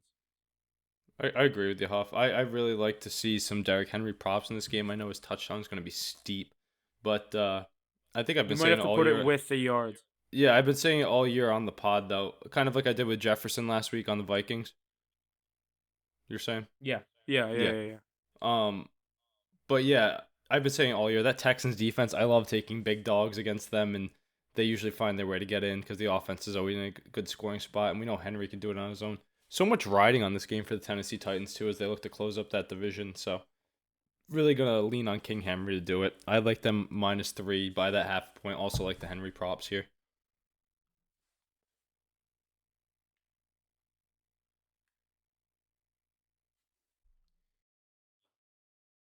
I don't really like any really play on this game. I'm definitely not gonna have a play on this, but for the sake of conversation, Titans are just brutal lately. 0-4 in their last 4, 0-4 in their last 4. Not really. I mean, they haven't been playing good football. Derrick Henry, he had 150 yards against the Jaguars 2 weeks ago in the first half, and then he had 16 in the second half, and the Jaguars ended up blowing him out. They're just not playing good football. Mike Vrabel's not really figuring it out right now, and that's a guy I've always been pretty high on. I think he's a very good coach, but I don't know. He's not making any real adjustments in mid game to just close out these games and get some much needed wins. I mean, he's sitting at 7-7 right now, head of the division. Trevor Lawrence is breathing down your neck, buddy. You gotta start winning some football games. This guy's playing some good football. This is definitely a game you gotta take advantage of, and I think there's enough star power on this team to win this game by 3 points. Derrick Henry puts up almost 200 yards every single time he plays the Texans, so I think we'll see that again. But I just don't like this Texans team. I don't know. I can't put money on them. I think they do win though. I think they cover 3 points. Wow, I'm gonna go with Derrick Henry over Jeff Driscoll and Davis Mills though. And in a big Derrick divisional Henry, game. Derrick Henry literally puts up. I think he's putting up like 425 yards in his last 2 games against the Houston Texans, which is absolutely ridiculous. But I don't even think the Texans know what's going on in their on the field each week. So I think that Mike Vrabel can really get this done by more than 3. PFT on Part of My Take referred to the Texans quarterback situation as the law firm of Mills or Driscoll and Mills, just because it sounds like it would be a fucking law firm or something you'd hear on a commercial. You mean Jeff Driscoll, the tight end? Yeah. The law firm of Driscoll and Mills. That's so good. Wrapping up that game in Tennessee and moving over to the next one, the Seattle Seahawks at the Kansas City Chiefs. The Chiefs the favorite here at an even -10 spread. Their money line -480 and the over-under sitting at 48.5. No trends from me in this one. Do we think Kansas City can cover 10 points? Ace, what do you think about this one? Yeah, kind of the same story as last week. I think they finished, 14.5 points maybe last week, or 10.5 points, something like that. Another crazy spread for them, really giving respect to Patrick Mahomes and the boys. But they're at home in Arrowhead against the Seattle Seahawks team, who has been very underwhelming and struggling to put points on the board. My favorite play in this game, I have the over-under sitting at 49. I'm probably going to look at a Chiefs team total, but 10's a lot for that Seahawks team. They're pesky, and they're fighting for their playoff lives. And most of their games at the beginning of the year, before people really gave them any respect, everybody was saying that they're that garbage time team that really keeps it close at the end. So even if the Chiefs can somehow figure out a way to blow out a very good team in Seattle, who I don't think is good personally, but a 7-7 record and playoff hopes on the line. But if they can find a way to do it, I still think Seattle backdoors this cover with 10 points. A lot of points here.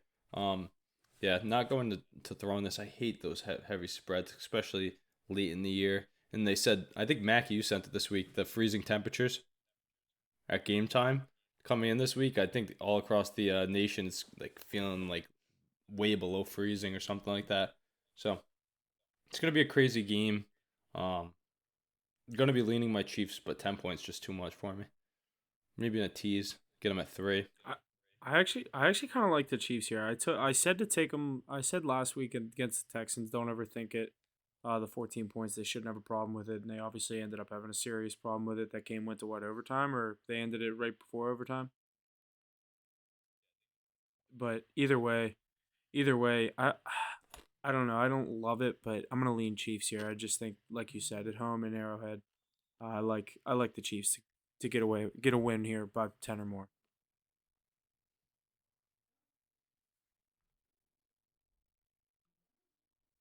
yeah, I can't lean Chiefs here. I just this is a casual Chiefs spread that we've seen. That they really never really cover a spread this high. A lot of people are going to be on them like they probably were last week, because what's 14 points to Pat Mahomes against the Houston Texans? But they overlook these games, and rightfully so. I see why they do it, but Seahawks offense is good, and they can definitely generate a lot of offense. Chiefs defense is not reliable. I think they can have a lot of problems with Geno Smith in this offense. I think DK Metcalf can have a really big game. 10 is just too much for me. I'm probably not going to take either side on the card, but I definitely lean Seahawks here. This will be a good one to watch, though. I'll tell you one thing. Throughout the midst of this NFL season, there's one person that is not writing off Geno Smith, and it is Mackey throughout the last couple of weeks. He just is riding these Seahawks. Dude, I've been he puts in the anti-Seahawks work all year. he puts in the work. He's good. Like I'm somebody not. in the press. I didn't say he wasn't. I just am backing you as maybe the biggest Geno supporter.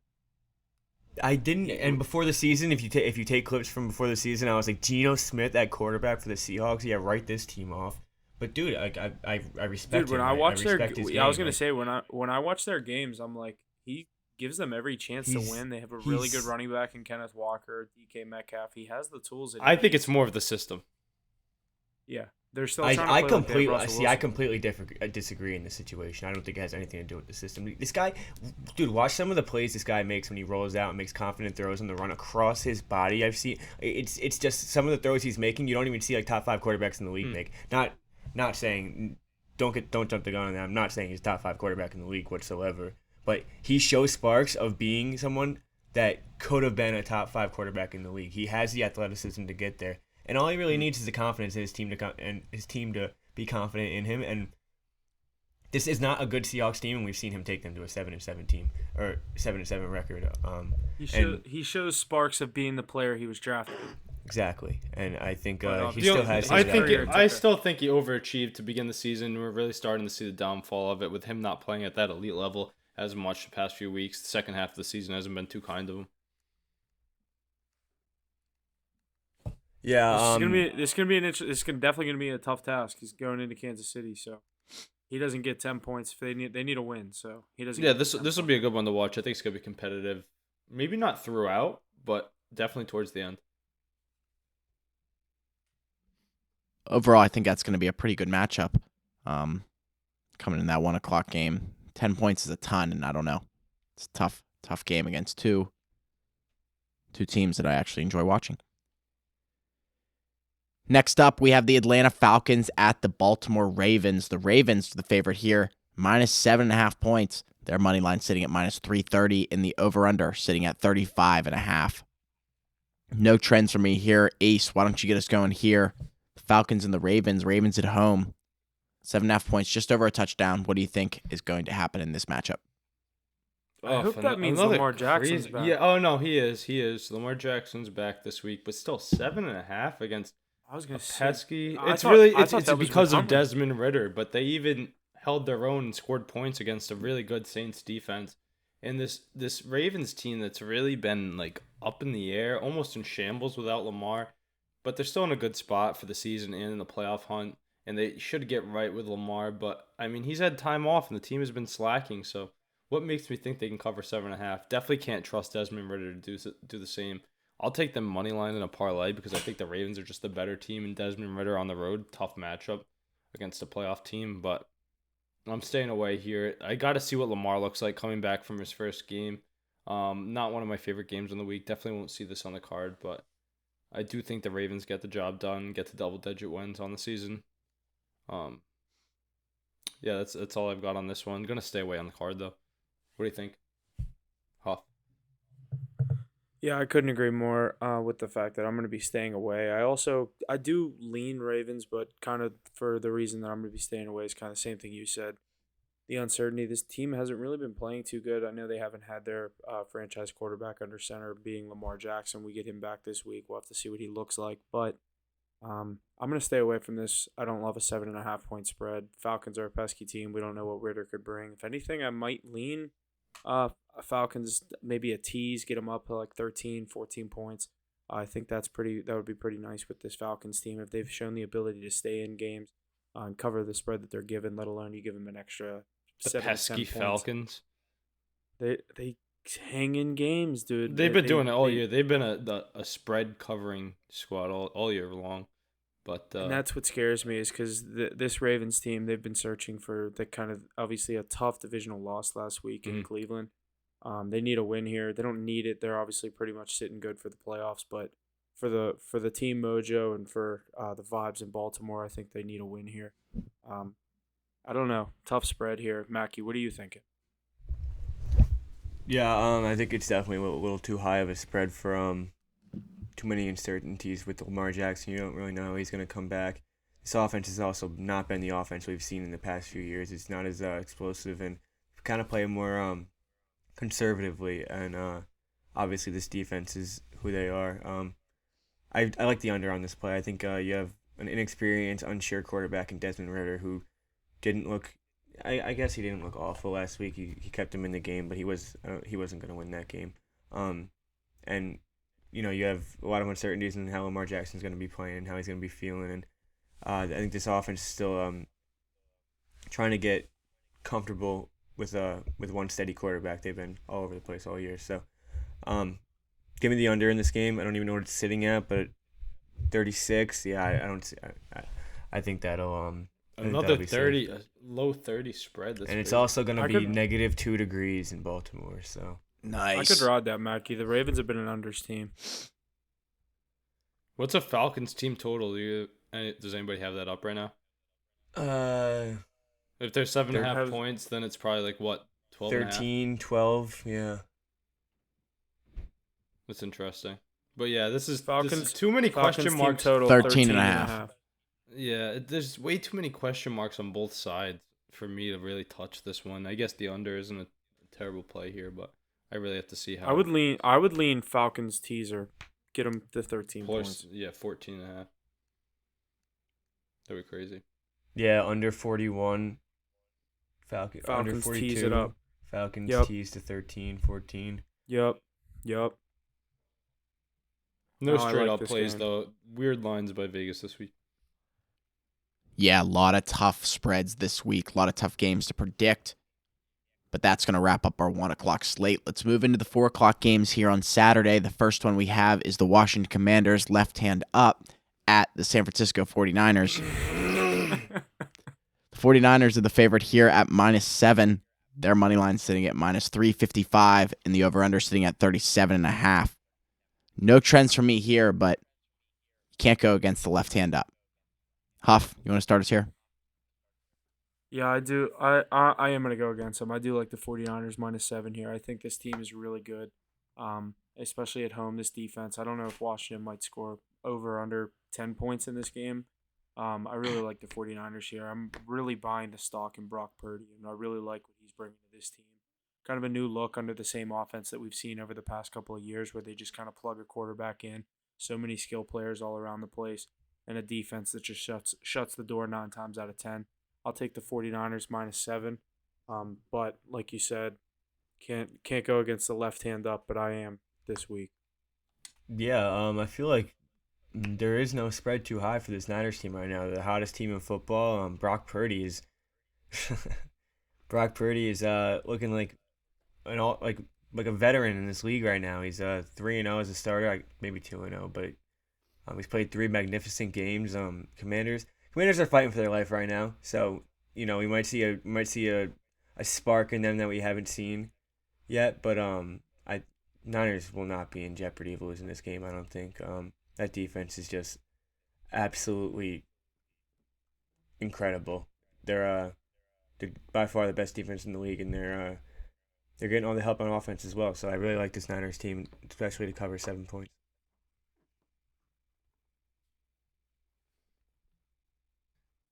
Sorry, I was just getting texted about the possibility of getting some Bruins tickets. Sixers up from the Glass versus the Leafs in a month. That's insane. But yeah, no, the 49ers. That is sick. Yeah, right. Like, come on, got to respond to that one quickly before the opportunity goes away. Might not even have to pay for him. Best part, but we'll see. But yeah, no, San Francisco 49ers. I've been high on them ever since, even before Jimmy G took the helm. But this roster is just so good from top to bottom on both sides of the ball. 7 points is a lot, but I do think they get it done at home. I know that this Washington team has been feeling themselves all year since Taylor Heineke came in, hanging around in the hunt in that NFC beast. But they get to play a real Super Bowl contender this week. And I think Brock Purdy Magic's going to keep riding. It's not that hard to be good with weapons that he has. And in the Kyle Shanahan offense, one of my favorite offenses in the league, it's really proving well throughout the league. You see Mike McDaniel, Rob Saleh, some other names out there really coming out of that Shanahan tree and having success in the NFL. He's got pieces everywhere. He can do whatever he wants, and that guy's got an extensive playbook. I think they'll be able to score points, and Washington won't be able to. Heineke's true colors will show against the Fred Warner-led defense. So high on them. My Super Bowl pick as of right now, anyways. So I like them -7 this week at home. Maybe seeing that on the card. Ace, Since you just said that, I placed a wager before last week started. Michigan National Championship plus 290. 49ers Super Bowl plus 850. Ooh, I don't remember the exact odds on it, but I think I did 70 to win like $3,000. that's crazy. I love So that. What was I gonna I've made say? my case with Plus Michigan. I eight think they fifty obviously though. beat Plus TCU. 850 It's for already San dropped. It's Francisco. already 600. Yeah, I believe it. When I caught it weeks ago. I think I was telling you guys it was above 2,000. It was when Jimmy G was still rolling back there, and yeah, I I just just wanted think. to buy in. That defense is too good. I was like, I Oh need my something on this God! team. Especially in today's NFL, with where the quarterbacks aren't very good. If you can have that defense and then you have all those playmakers, I really like Christian McCaffrey too. He's one of my favorite ads by this team. It's so insane to me that an NFC team would trade him to a super team like that. I mean, Brock Purdy can do no wrong when you're throwing to Ayuk, Samuel, Kittle, McCaffrey, and then they have good depth pieces too and a great O line, so he can sit in that pocket well. So I like them -7 this week. I like them every week, and they're gonna finish the year strong in my opinion. Very good stuff, boys. The left hand up Washington Commanders in the 49ers in a 4 o'clock matchup. The last 4 o'clock matchup we have here is the Philadelphia Eagles at the Dallas Cowboys. The Cowboys are the favorite here at 4.5 points. Their money line sitting at -230, and the over/under sitting at 47.5. The Cowboys are 5-1 against the spread in their last 6 games at home against Philadelphia, and the Cowboys have won 7 straight at home. Mackie, let's send it over to you for our last 4 o'clock game here on Saturday. Cowboys looking strong. 4.5 point favorite here against the Eagles. What do you think? Yeah, obviously, we don't know anything about Jalen Hurts yet. Questionable being out. I guess he's doubtful. More doubtful than questionable, but Sirianni said his body is different. He cannot rule him out for this game. yeah, well, he's a pussy because he finished that game against the Bears, but he can't play against the rivalry Cowboys. Spoken like a true Cowboys fan. Yeah, I mean, only fair. They saw us without our starting quarterback. We're gonna see them without their starting quarterback. Not giving anything away for the playoffs. Whatever you guys gotta do. Obviously, they're scared of us. But yeah, 5 points without. If Jalen Hurts isn't playing, I think we definitely cover this. If Jalen Hurts is playing, I still think that we win this game. I don't think the Eagles sweep us this year. And Dallas coming off 2 tough games. They squeaked by the Texans and you lose to the Jags last week after being up 17-3. This is just how it goes. You're going to come out strong. You're going to come out firing. This is the biggest game. This is the game that they've been looking forward to for the past month and a half. So, Cowboys are ready for this game. I think they definitely come out strong. You're on your home turf, and I think you steal one from the 13-1 Eagles this week. It's tough is I'm not that high on Jalen Hurts, so I think Gardner Minshew is a great backup who can step into a full with some elite weapons around him and really get his thing going. But I do think the Cowboys win this week. I'm just disappointed we don't get to see the full team. Get to see some excuses by Eagles fans when they lose to the Cowboys at home. But 5 points is a lot, really, in my opinion. I don't want to take that on the road. I'd rather take the +5, honestly, but I'm not going to because I do think the Cowboys can get it done. It's just crazy to me that the Cowboys have they dropped that game last week. That was terrible, and then they kind of underperformed against the Texans too.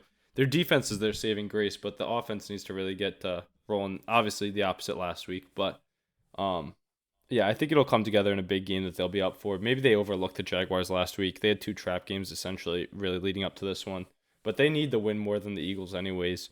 And I think, like Mackie said, 2 divisional opponents. It's tough to get swept. Yeah, I'm just mad that Jalen Hurts did not get to play in this game. He would have gotten to face that tough defense after Michael Parsons was talking about him, and they shy away. Classic Philly move. But this team's for legit, and the weapons around them are legit, so it's not going to be an easy task. I honestly like an under here. I know that they're two really good defenses, but really good offenses, I should say. But honestly, 47's a lot in a divisional matchup. I think Huff really touched on this last few weeks ago. Huff touches on how those divisional games can be really tight, close to the vest and whatnot. And this is essentially a primetime game on Christmas Eve, Saturday at 4:30. So whole world will be watching. I don't think there's as many points as we see the line projecting. So under's probably my play, but I do think the Cowboys get the job done if Hurts is out. I do think they get the job if he's out too. Maybe we'll get a better line though. I like that point about the under. I do think it could be a low-scoring game. 47's and one high. thing, yeah, I agree. A divisional matchup, I always say that. I usually say give the points, don't take them. In this scenario, and another thing I usually say is don't tease favorites. I'm gonna tease. I'm gonna try to get the Cowboys at a +3, 3.5, maybe with another team, a 2 or 3 team teaser, and try to throw the Cowboys in there, get them +3 or 4. Even if they lose this game, I think it'll be very tight. And I like the Cowboys here at home. Jalen Hurts, no Jalen Hurts. I think, like Mackie said, I think it's really tough to go 2-0 against a team in a division. And I'm going to go Cowboys here. But like I said, I'm going to see what I can do with this line throughout some of the teasers that I end up making. Whether I end up taking it or not, as I said, I'm not usually too big into teasing the favorites and swinging them into an underdog. But I don't know. It's going to be tough. But if you like the Cowboys, I'm going to say I think you should buy in now.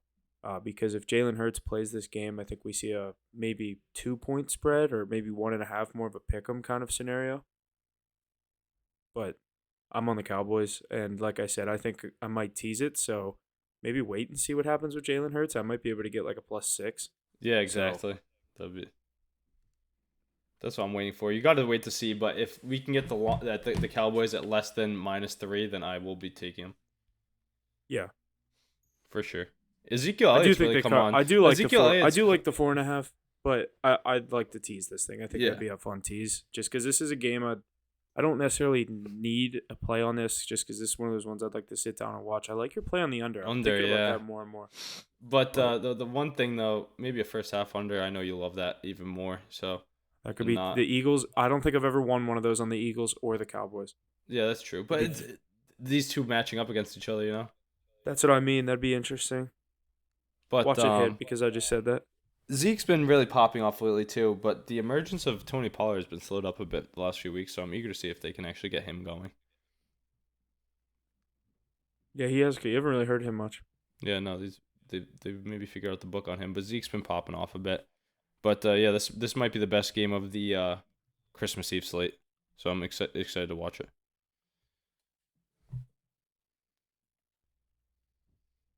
Yes, sir. Lots of good stuff out of the 4 o'clock slate on Saturday.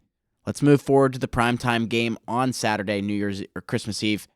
The Las Vegas Raiders at the Pittsburgh Steelers. The Steelers are the favorite here at 2.5 points. Their money line sitting at -138, and the over/under sitting at an even 39. Overall, I think it's going to be an emotional game for the Steelers, retiring Franco's jersey after his recent death. I think Tomlin's going to be fired up. But let's send it over to Huff, see what he thinks. The primetime game on Saturday. What do you think, buddy? Yeah, I think it's going to be exactly what you said. That stadium's going to be rocking. Mackie, like you alluded to a couple of these other East Coast games, it's going to be freezing in Pittsburgh on Saturday night. So that crowd's going to be very dedicated to that game. The people that are there definitely want to see what's going on in that Steelers-Raiders game. I think the Steelers are definitely going to come out and cover this game. I'm not going to lie. I'm already bought in on this game. I bought in on -2.5 this morning. Literally after I heard the news from Franco, I'm like, this game's for Franco. I'll take the points right now. So you will see this one on my card, whether you see a line movement or not. This is me telling you right now. I have Steelers -2.5. So do with that what you will. I'm on the Steelers per usual, but this week getting in a little earlier than normal. Definitely feel for Franco Harris, as we touched on earlier on the pod. But honestly, this week I'm going to be looking at an alternate spread for the Las Vegas Raiders. If I can get a -2.5 with a good plus line, then I'm definitely going to do that. Hit that before on this team. And I think that it's very undervalued. A lot of sentiment going into this narrative, and they're playing at Heinz Field. But with what they have going on at quarterback, the uncertainty there, and just a lost season as a whole. Pickett's back. Pickett's back. Yeah, but still coming off of an injury now, he's like had a week off. It's a Raiders team that can score points, you know. I think Josh Jacobs is continuing his reign as one of the top rushers in the league too. So I'm definitely gonna be looking at the Raiders here. Honestly, if they weren't playing the Patriots last week, I probably would have cashed on them again. I've been riding them all year as underdogs, so might as well do it again. But yeah, in the primetime slot, this will be a tough one. Definitely not an easy task. Yeah, I'm definitely all over the Steelers this week. Not even anything to do with this. I don't even know his name is, Franco guy. Obviously no disrespect, tragic, but that has nothing to do with Just why an I'm uncultured New betting York on them. kid, Dallas Cowboy fan. But He's a New York know, it'd be funny if it was the Yankees. New York Mets, Dallas Cowboys fan, but Oh, it'd be too easy to chirp him. yeah. But the Raiders are a team that you can't count on them being consistent, especially offensively. And they're a brutal road team this year. They're 2-6 on the road this year, 6-8 overall. So that I says did a not lot. know their road record is that bad. Yeah, they cannot win games on the road, and they're good when they're comfortable in their own dome. And Quick question. I don't know if you have the stats in front of you or if you're just getting a record on that. Is there a way to check their record in the last, say, like 4 road games? I can let you know in 3 seconds. I think they started off so poorly that everything's skewed. It's a different football team than earlier in the season. No? 2-2. They lost to Yeah. the Rams 17-16. They beat the Seahawks. That was a late touchdown, wasn't it? Yeah. You beat the Broncos and you lost to the Jaguars. So yeah, you're not wrong. Both of their wins were within the last 4 weeks. But that doesn't. I don't really think that changes much, to be honest. You're also going into Pittsburgh, where the fan base and the atmosphere is a huge factor. It's -2 degrees. They're used to playing in their 75-degree dome, where Derek Carr can do whatever he wants. Derek Carr is going to have a brutal game on Saturday night. He's going to be miserable. He's going to have T.J. Watt breathing down his throat. It's going to be a ground and pound game. Every time he throws the ball, it's going to be right in his face. This is literally Steelers football. This screams Steelers football. And this is the complete opposite of the Raiders, in my opinion. So I think a 2.5-point spread here is easy for the Steelers. I think it's an all defensive game, which favors Steelers heavy. So Are you gonna card that? yeah, I'm leaning it heavy. I'm not gonna confirm anything right now, but I do really like the Steelers in this situation. I think they definitely find a way to get a win here. This is Mike Tomlin. This has Mike Tomlin written all over it. If it wasn't -2 degrees, if it was like a normal game, 1:00 game where it's like 45 degrees out, I think it's a different situation. But this is just Steelers football. I also think the prime time, the pregame shows, that place is gonna be fucking. The only rocking. thing is, I trust Josh Jacobs more than I trust Najee Harris. I trust that Steelers defense more than I trust that dog shit Raiders defense. And that's what it comes. That's what these games come down to. It doesn't really come down to the running back. He can only do so much. We've seen Josh Jacobs take over games and put that team on his back throughout the season. 3 touchdowns, 200 yards. We've also seen Derrick Henry put up 16 points in the second half of a game where he put up 150 in the first half. It's just teams. It's just adjusting to a. No, to I a know. system. I don't. I just don't have too much faith in the Steelers to score points. Is all. I don't think they're gonna have to. They're literally not gonna have to. This is gonna be a very low scoring game. Their defense is gonna do enough. How many times we've seen this defense do enough to win them a football game? This team was so More Ben so last Roethlisberger- year than this year. Ben Roethlisberger literally begged to lose games last year, and their defense was like, "No, yeah, but not as much They this were year. like- It hasn't they were been like, as no, good no, this no, year, no, though. no. It hasn't been as good Well, this T.J. year. Watt was out for half the season. This defense, this might be my favorite play on the board so far. That's crazy. I'm gonna card the Raiders this week for sure. And I even said tough last week. I bet against the Steelers last week, but every time I bet on a game on them, I lose. But I don't know. This is too tasty to stay away from. I think it's If a anything, great. I'd stay away, but the Steelers tough team to bet on. I think it's a great primetime game. It's going to be a rocking stadium, like Huff and Mackey said. Let's go, Lurs. I think Steelers have a very respectable against the spread record this year. Yo, St. John's is getting Huff, how many times have they been favored though? Honestly, Don't know off the top of my head. That's a not good too question. many though. Not many. Carolina last week, they were favored, weren't they? Were they underdogs? No, they were underdogs. Jesse had +3. Yeah, I've seen you guys take them plus a lot this year. Let's jump right into these Sunday games, boys. One o'clock game, one 4 o'clock game, and one 8 o'clock game. The first one up here on Christmas Day, the Green Bay Packers at the Miami Dolphins. The Dolphins, the favorite here at home at 3.5 points. Their money line sitting at -190, and the over/under sitting at 49.5. The trends I have here are that the Packers are 14-0 straight up in their last 14 games played in December. The Dolphins are 11-1 straight up in their last 12 at home.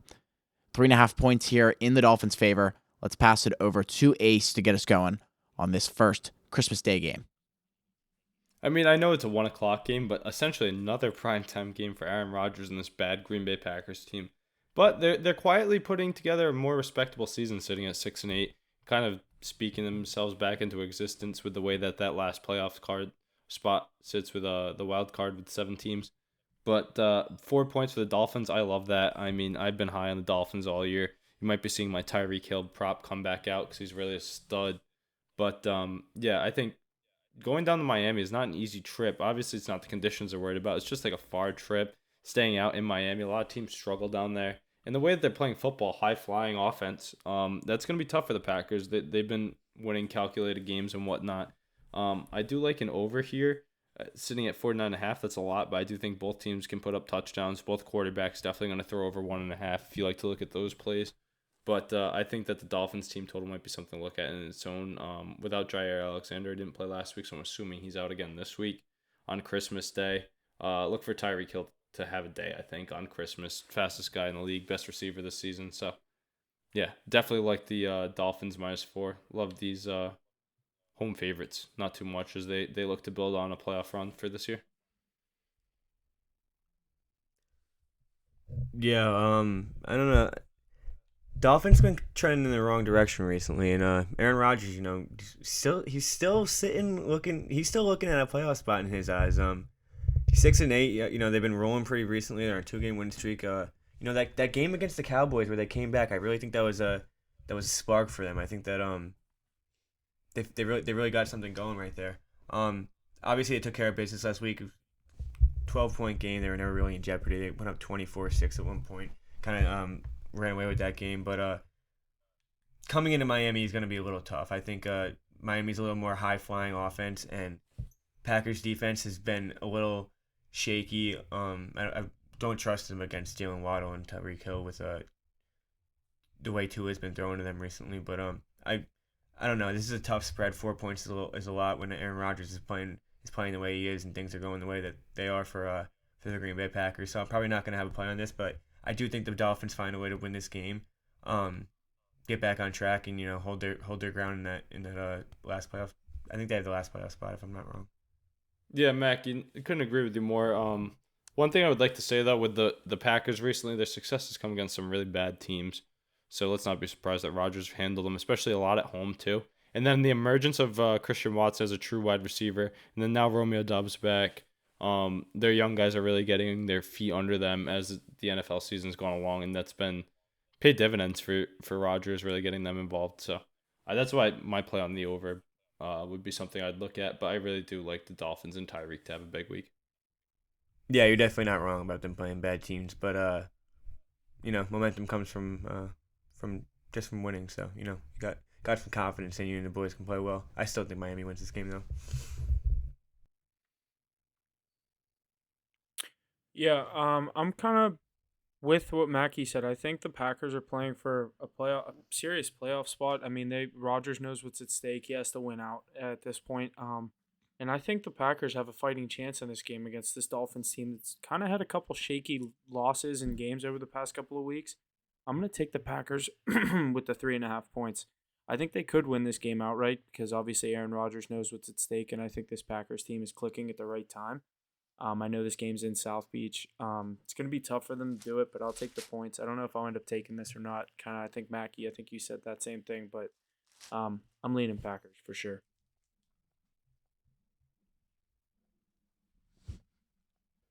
Very good stuff there, boys. 1 o'clock on Christmas Day. I think it's going to be a decent matchup here. Let's see what Tua and Aaron Rodgers can do. Next one up is the Denver Broncos at the Los Angeles Rams. Broncos the favorite here at -2.5. Their money line sitting at -146, and the over/under sitting at 36.5. The trends I got here is that the under is 10-2 in the Rams' last 12 games against an opponent in the AFC. The under is 10-2 in Denver's last 12 games on the road. The Rams are just 2-9 straight up in their last 11, and the Broncos are 2-11 straight up in their last 13 on the road. Seems like the trends follow the under this week. But what do we think? Huff, why don't we send it to you? Yeah, I was kind of thinking the same thing. This was one of those ones I was looking first half and full game under for. I think this is going to be a very low scoring game. This Rams team has been kind of, obviously people were high on them after Baker's first game there with McVay, and then last week going to Green Bay and kind of getting exposed to a Packers team, like I said, that we just talked about, that I think is fighting for something that's obviously past this regular season. They're looking to get into the postseason. I know they have the odds are stacked against them, but looking at this Rams team coming home, getting 2.5 points. Is Russell Wilson playing in this game? Why is this line 2.5 points? Because it's the Rams and it's the Rams and the Broncos. I'll tell you Yeah, what. I'm not. I mean, I might have a play just because it's the only game in the slate. But honestly, look at the socials for that. But off the top of my head, I'm gonna be enjoying Christmas dinner during this game. I'll be on in the background, but this is a terrible game. I mean, if anything, maybe ride with the Baker Mayfield magic, but the under, if anything, this is gonna be an ugly one to watch. Hate that we have this in the prime time with two teams that were supposed to be really good. Yeah, this is genuinely just a terrible game. I'm definitely not gonna have a play on it. If anything, I do lean Rams because Baker's looked a little confident since he's got there. I know last week it was a little tough. Obviously, you're playing in Green Bay at night, so it's a little cold and it's hard to get your offense going. But he had that nice win against the Raiders 2 weeks ago, and I don't know, Broncos are brutal. All these Christmas games suck. Yeah, not a good Christmas slate. Not gonna lie. Very true. No, Green Bay Miami is going to be a good game. That'll be a good one. I think. That'll be good, but that should be Sunday night. Yeah, it might be good, but it definitely not a top 3 game of the week. Tell you what, might It's be Sunday taking night. my boy Aaron Jones too, though. Really saved my week last week. I hit him with that prop parlay, and I could see him getting the end zone again, especially if AJ Dillon's forced to miss time. Meant to mention that earlier. This last Sunday night snoozer of the week. Yeah, this one is definitely a doozy. The Tampa Bay Buccaneers at the Arizona Cardinals. The Bucs are the favorite here at 7.5 points. The money line sitting at -375, and the over/under sitting at 39.5. The Bucs are 1-10-1 against the spread in their last 12. The Cardinals are 1-12 straight up in their last 13 at home, 6-15 against the spread in their past 21 at home. The Cardinals are 7-2 against the spread in their last 9 games against Tampa Bay. And Trace McSorley, former Penn State quarterback, will be in the starting position for the Cardinals this week. What do we think here, Mackie? Do you want to start us off? Yeah, I'm really not gonna. I don't even know if I'll have a playoff Sunday, to be honest. This is just another Tough. It's Trace McSorley against Tom Brady, and I don't know. Neither team is good at all. In a primetime game. I think Tampa wins this game. I think it's obviously much needed for them. They're still playing for that division as everyone's under 500, but 7.5 points for this Buccaneers team. Like, I don't care who they could be playing West Virginia University, and I'm still not taking them 7.5 points. They're just not trustworthy enough to cover 7.5 points against any team. I agree with you. 7's a lot for this team. I think they win the game though. I'll give them that, but I'm not gonna have a play on this game. I don't even like the over under. We saw Trace McSorley with the Baltimore Ravens. He doesn't offer up much, and that defense is so weak. I do think that Brady has his way. Maybe throws a few touchdowns. McSorley was out there last week too. DeAndre Hopkins was like, "What are you doing, bro?" Some of the throws he was making.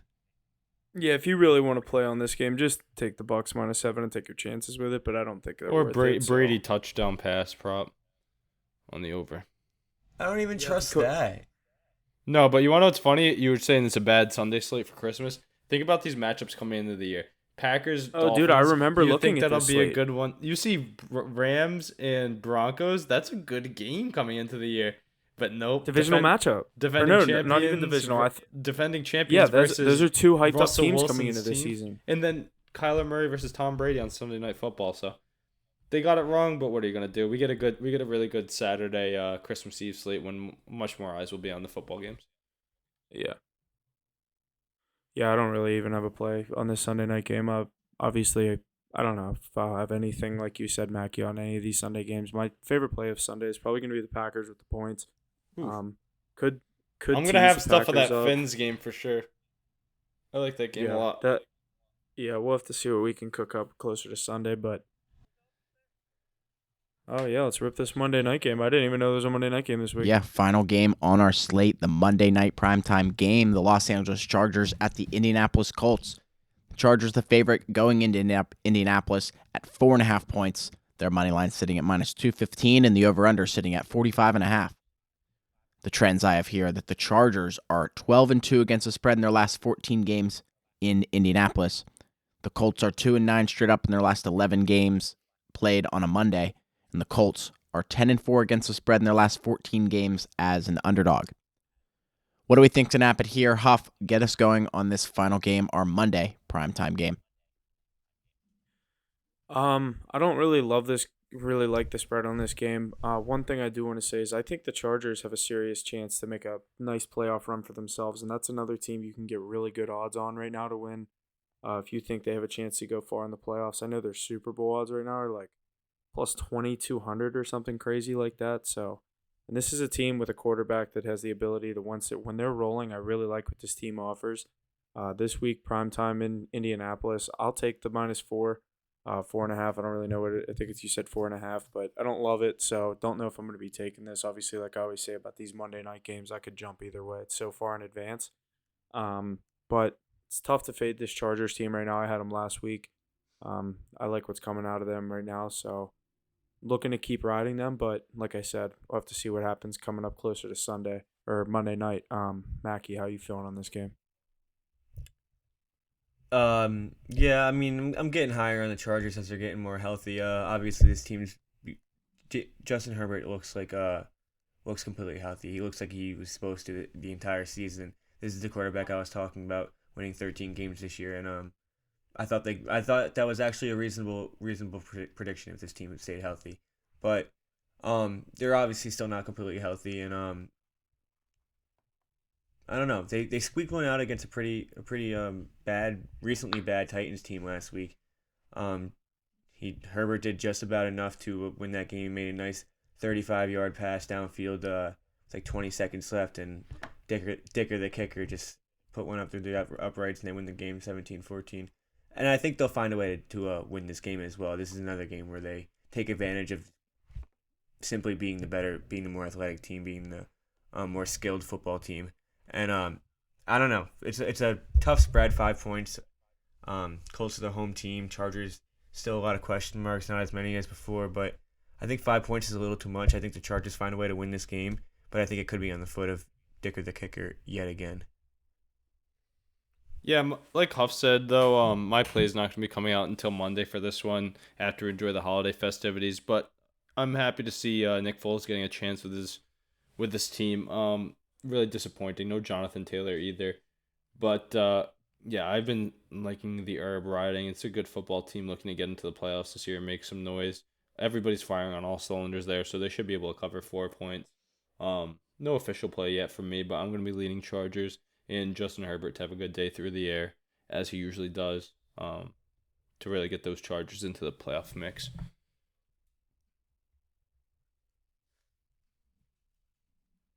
Very, very interesting set of games here on Christmas weekend. Not sure what to think. Some good ones, some bad ones, but we'll have to wait and see. Make sure to stay tuned for our picks on all of our social media platforms, Twitter, Instagram, Facebook, Dub Club included. Don't forget to sign up for our picks delivered directly to your phone via text message. Link will be down below. That's all I got this week. What do you guys got? Anything else, Dad? No, That's going to do it for me. Just another good week of football ahead, Christmas week. Things are a little different this week with the slate on Saturday, but no. Still another week of football. Let's get after it. Yeah, and like you said, 3-0 last night on the college basketball card. Looking to keep things rolling tonight. I know we didn't get St. John's, but got a couple other plays out there too. So stay tuned. We've been riding the college basketball, NBA, NHL, all that kind of stuff. So that's going to do it for me this week. We'll see you guys next week. Week 16. We're down to, 3 weeks left of the NFL before the playoffs. So let's make the most of it while we got it. So that's going to do it. We'll see you guys next week. Merry Christmas. Later. And that's going to do it for us on this episode of Hit the Books. Thank you to everyone who tunes in each and every week. Without you, we wouldn't be able to do what we do here. So please like, share, and subscribe wherever you can. And don't forget to check us out on Facebook, Instagram, and Twitter for our plays each and every night in the NHL, NFL, MLB, NBA, college basketball, and college football. Thank you again, and see you next week.